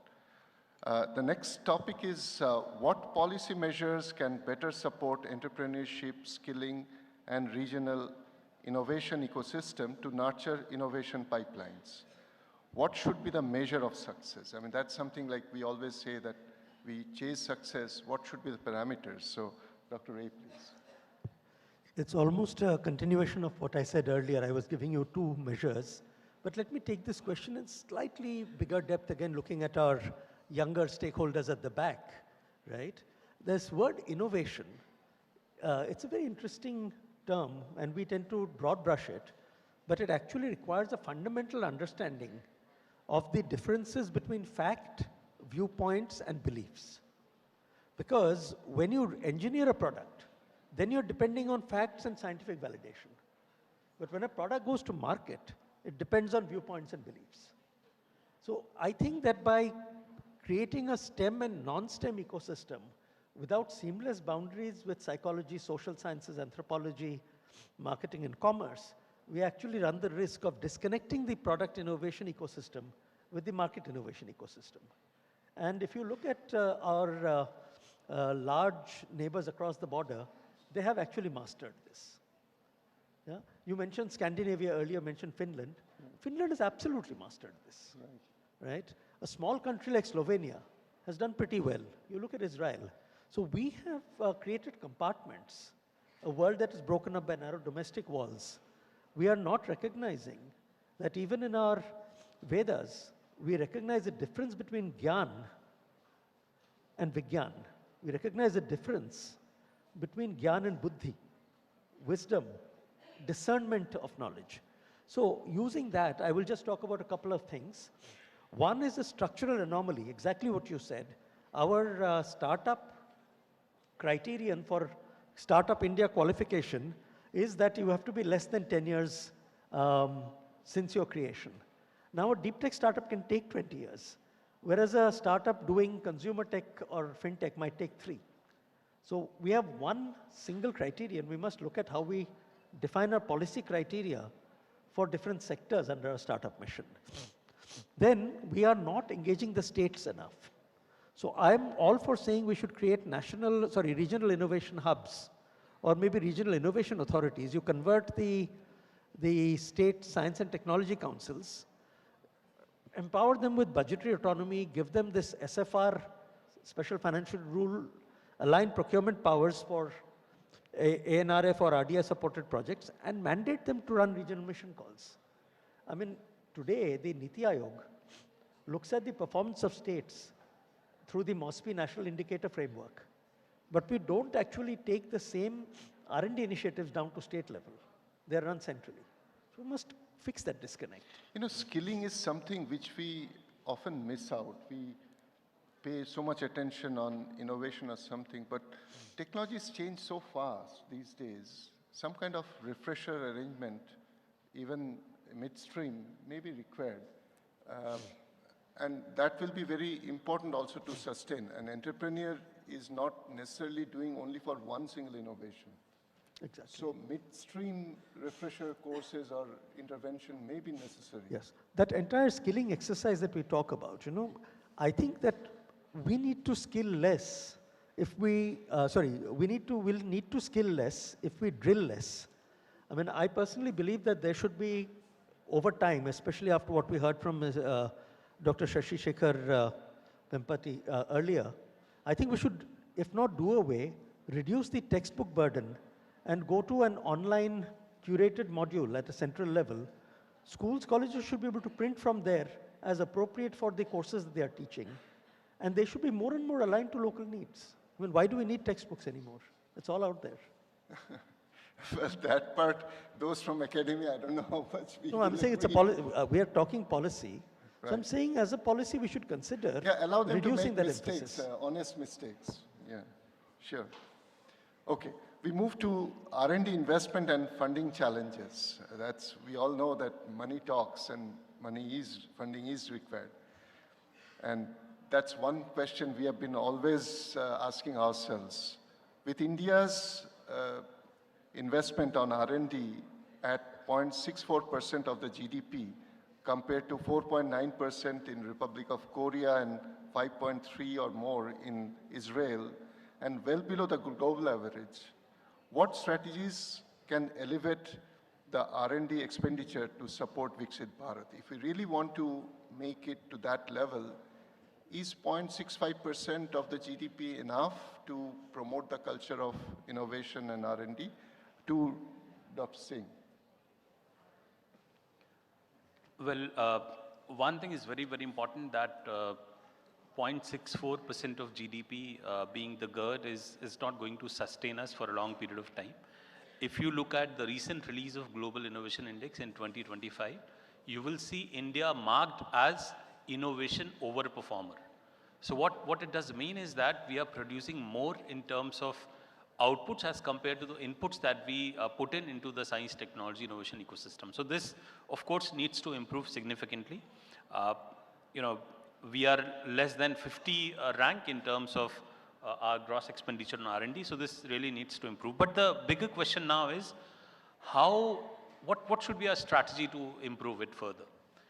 Now, any government, so of course, the first thing would be as GDP grows, we'll have a higher GERD. So that's something that we keep on hearing. But the more important part is that we need to diversify investment into science and technology, and probably unlike what we have in India, where a bigger portion comes from public fund, as against what happens in many other countries, we also need to diversify in the sense that we need to attract more investment from private sector. But now the question is, why would private sector come forward to invest in research and development? So in fact, even now there are a lot of multinational companies in India who give their smaller problems to students in our institutions, but the PhD level problems go to MIT, Stanford, and so on. Okay, because of a number of reasons that we all need to look into. So probably what we can do at this point of time is look at some kind of tax incentives. That could be one way to attract investment. Something like many other countries have, they have incremental benefits. We also used to have these benefits 7-8 years before, where we had, so for a private sector, if you're investing in R&D, either in-house or in a public funded institutions, you were eligible for 175% weighted input tax deduction. That has been reduced substantially now. It's about 100%, and that too has become inoperative in the new tax regime. So the new tax regime, you really can't claim. And also because of the fact that capital tax rates have been lowered, so private sector is not really looking at these tax incentives as a good option to leverage. So probably what we need to do is to go for incremental benefits as practiced in many other countries, not just like plain level benefits that we have. And number two, what we can do is we can also think of some bold steps. A step like we can create a corpus which is eligible for Section 80G deductions, maybe 100% deduction.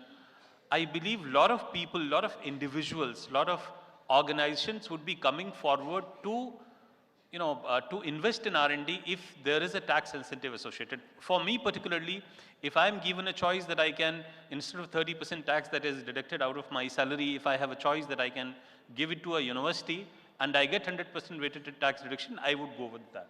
So probably that is something also that we really need to look into. We need to look into new kind of tax incentives, new kind of corpus that we really need to put forward. At this point of time, if you look at the overall support system for postdoctoral fellows, all departments combined, we have hardly 22 to 2,500 fellowships at postdoctoral level, which is nothing as compared to India. PhD, we are slightly better. We have about 22 to 24,000 fellowships. But in order to create a postdoctoral ecosystem, we need more money. For higher FTE, which is essential, we need more money. So investment has to go beyond 0.64%. Now the challenge is from where this money is going to come forward. So of course, private sector, philanthropic contributions, individual contributions is something that we really need to explore. That's very interesting that instead of corporate social responsibility, you're talking about individual responsibility towards promoting science. Yeah, that's interesting. So, Dr. Arora, we are all very happy that ANRF announced this 1 lakh crore Research Development Innovation Fund. And there, the question is, how do we make the best use of it to prioritize basic research, early career scientists, and technology translation? Is it necessary to compartmentalize fundamental and applied, or what is your understanding in that? Sir, this question probably needs a very complex answer, which in a few minutes may be difficult. But I've been thinking about this. This newly developed fund actually brings a lot of responsibility with it to use, to optimally use it to get the best possible results. And when we have better results, I will go back to the point of funding. When we have more and more strong results, perhaps we can afford to also increase the percentage of funding for R&D. So science and technology have two origins. One is simply curiosity and creativity. It's the origin, and that was where, when science started, it was all as hobbies. Science was not even a profession at that time. But now science and technology also needs a lot of money and will continue to need more money. So now there, with money, also needs to come a sense of direction. So I think that the science which is curiosity driven should have some allocation that makes the fundamentals, and we as a nation or any community in fact should not, we cannot afford to lose that. So maybe 25 to 30%, this is a ballpark figure, I haven't done any real analysis, should be allocated for the curiosity-driven science, which will have an output, but will take time. The other does need to be put to translational science with outcomes. We need to see how PIs at early career to mid-career levels coming from universities, which are not yet teaching these languages, how they can be trained in the concepts of TRL, not only TRL, but DRL, FRL, HRL, human readiness level, funding readiness level, deployment readiness level, and how they can learn to work in multi-component teams which will have complementary expertise to bring something to its final culmination. So not the old model, sort of new thinking, new models of investments are Also, necessary. a little bit of detail I will just mention in passing is that already this is a complex structure for new young PIs to take care of.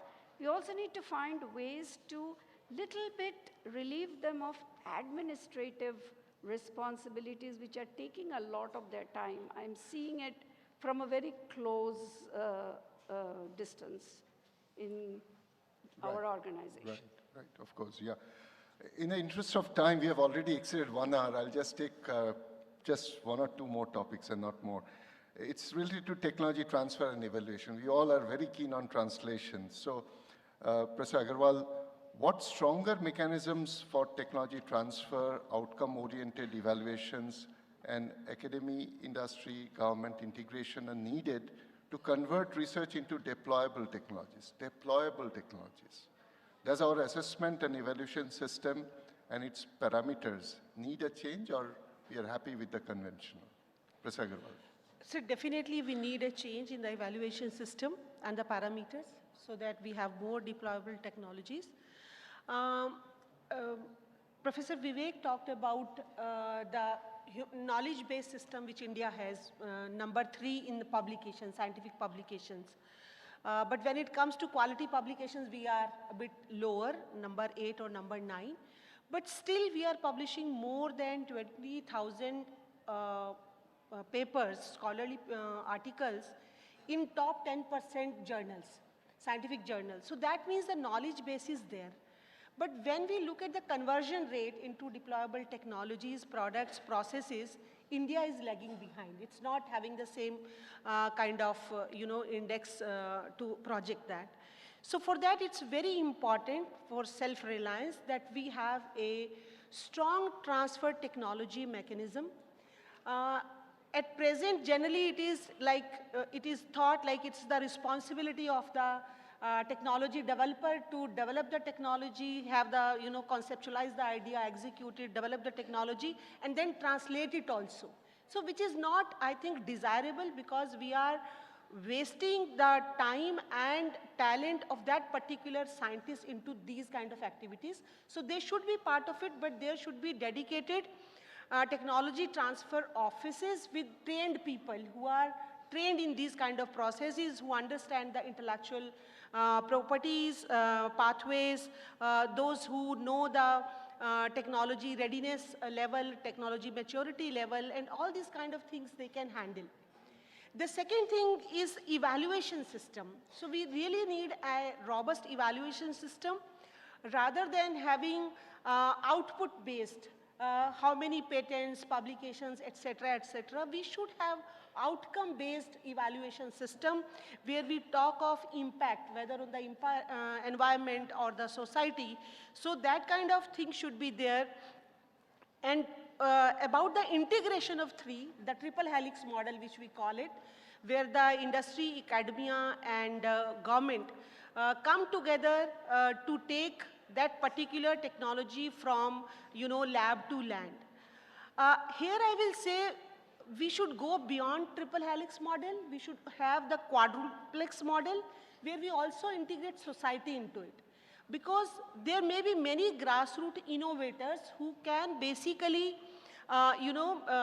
depending upon the pull from the society for the need of that particular society, and they are also the consumers of that particular technology.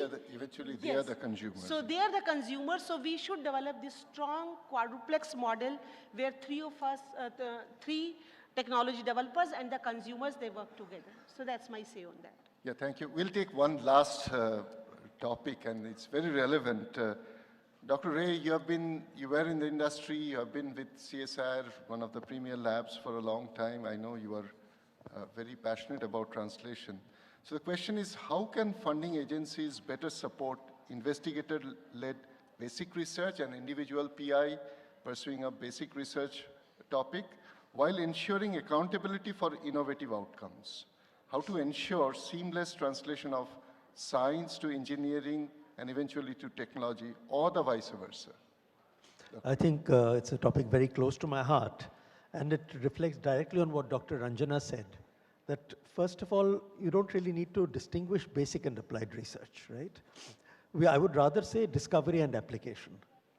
Where we are learning, where we get to the core underlying science, that's the outcome of basic research, and the outcome should be something very clear, like validated hypotheses, whether you've developed a new method, you've created data sets or ways to access data sets. For example, you know what Dr. Arora said, or if you look at her work in geomagnetism. Now, if you don't understand the data sets, if you don't understand the behavior of the ionosphere, you're never going to be able to solve what Dr. Shubha did in Drishti in the long run. If you're going to see ionospheric disruptions, how are you going to design HAPS, right? So I think you just have to look at what are the measurable outcomes on a best in the world scale that these underlying research science projects develop. Whereas you also have to have capacity milestones, trained personnel, shared protocols, and translation readiness. If there is a translational readiness value, that depends on the type of project. Whereas for anything that claims to be technology, you know, we say, people in academia, we hear the phrase, we have a technology for. Anything that has a technology should be globally benchmarked, should have very clear outcomes, and should say that if I achieve this, this is what success will look like. I have these metrics. I won't say I'm going to get in a car and drive. I'm going to say I'm going to get in a car of this type and drive so far, reaching that destination with so many fuel efficiencies and so many stops on the way. I think that the moment we get into the discipline of defining our objectives well and delinking objectives from activities in the way research projects are defined, financed, and monitored, we will change this country. So I think with this, we would like to come to the close. I just want to make one final statement that reality is that life is not y equal to mx, that there is only one independent variable and one dependent variable and one independent variable. So for every challenge we face in life, obviously there could be multiple solutions. There's no unique solution. But we have got a number of very good clues. I would like to thank on behalf of INSA and the organizers very profusely two very eminent panelists here today for throwing up very novel ideas, very interesting ideas and contexts. And then with this, with the permission from the chair, President INSA, I would like to declare the panel discussion closed. Thank you very much.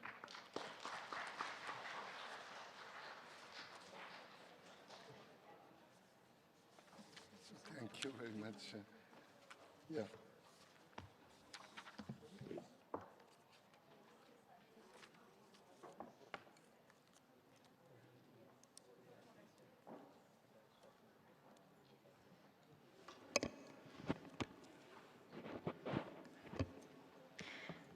Thank you so much, dear panelists. As we conclude this insightful panel discussion on science policy interface for catalyzing Viksit Bharat, we sincerely thank our distinguished panelists and moderator for their valuable expertise on strengthening the synergy between science, policy, and innovation.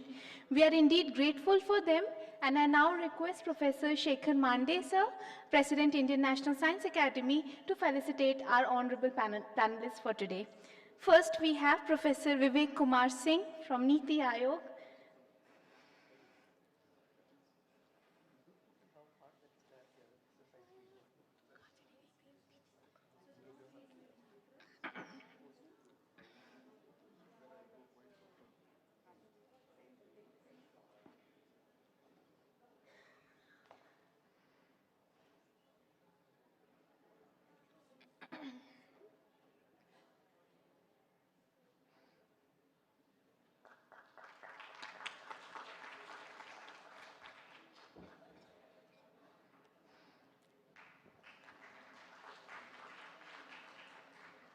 We now felicitate Professor Ranjana Agarwal, ma'am, former Director, CSIR, National Institute of Science Communication and Policy Research.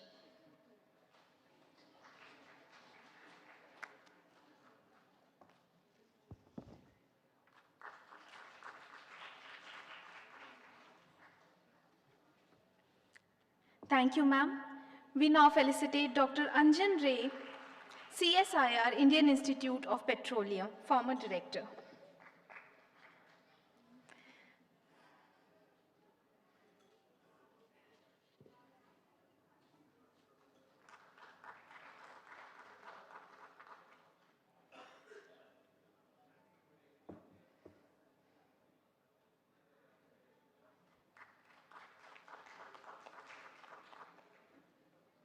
We now felicitate Dr. Jay Asundi, Executive Director, Center for Study of Science, Technology and Policy.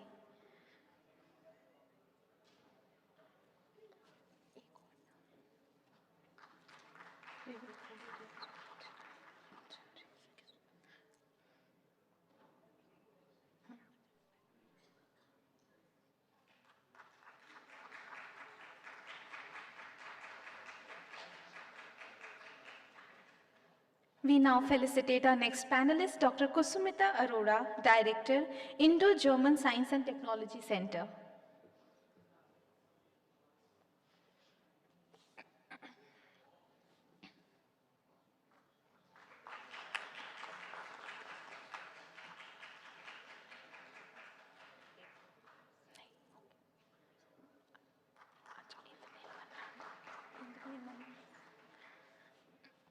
I now request our President to please felicitate the moderator for the session, Professor Indranil Manna, Vice President, Indian National Science Academy.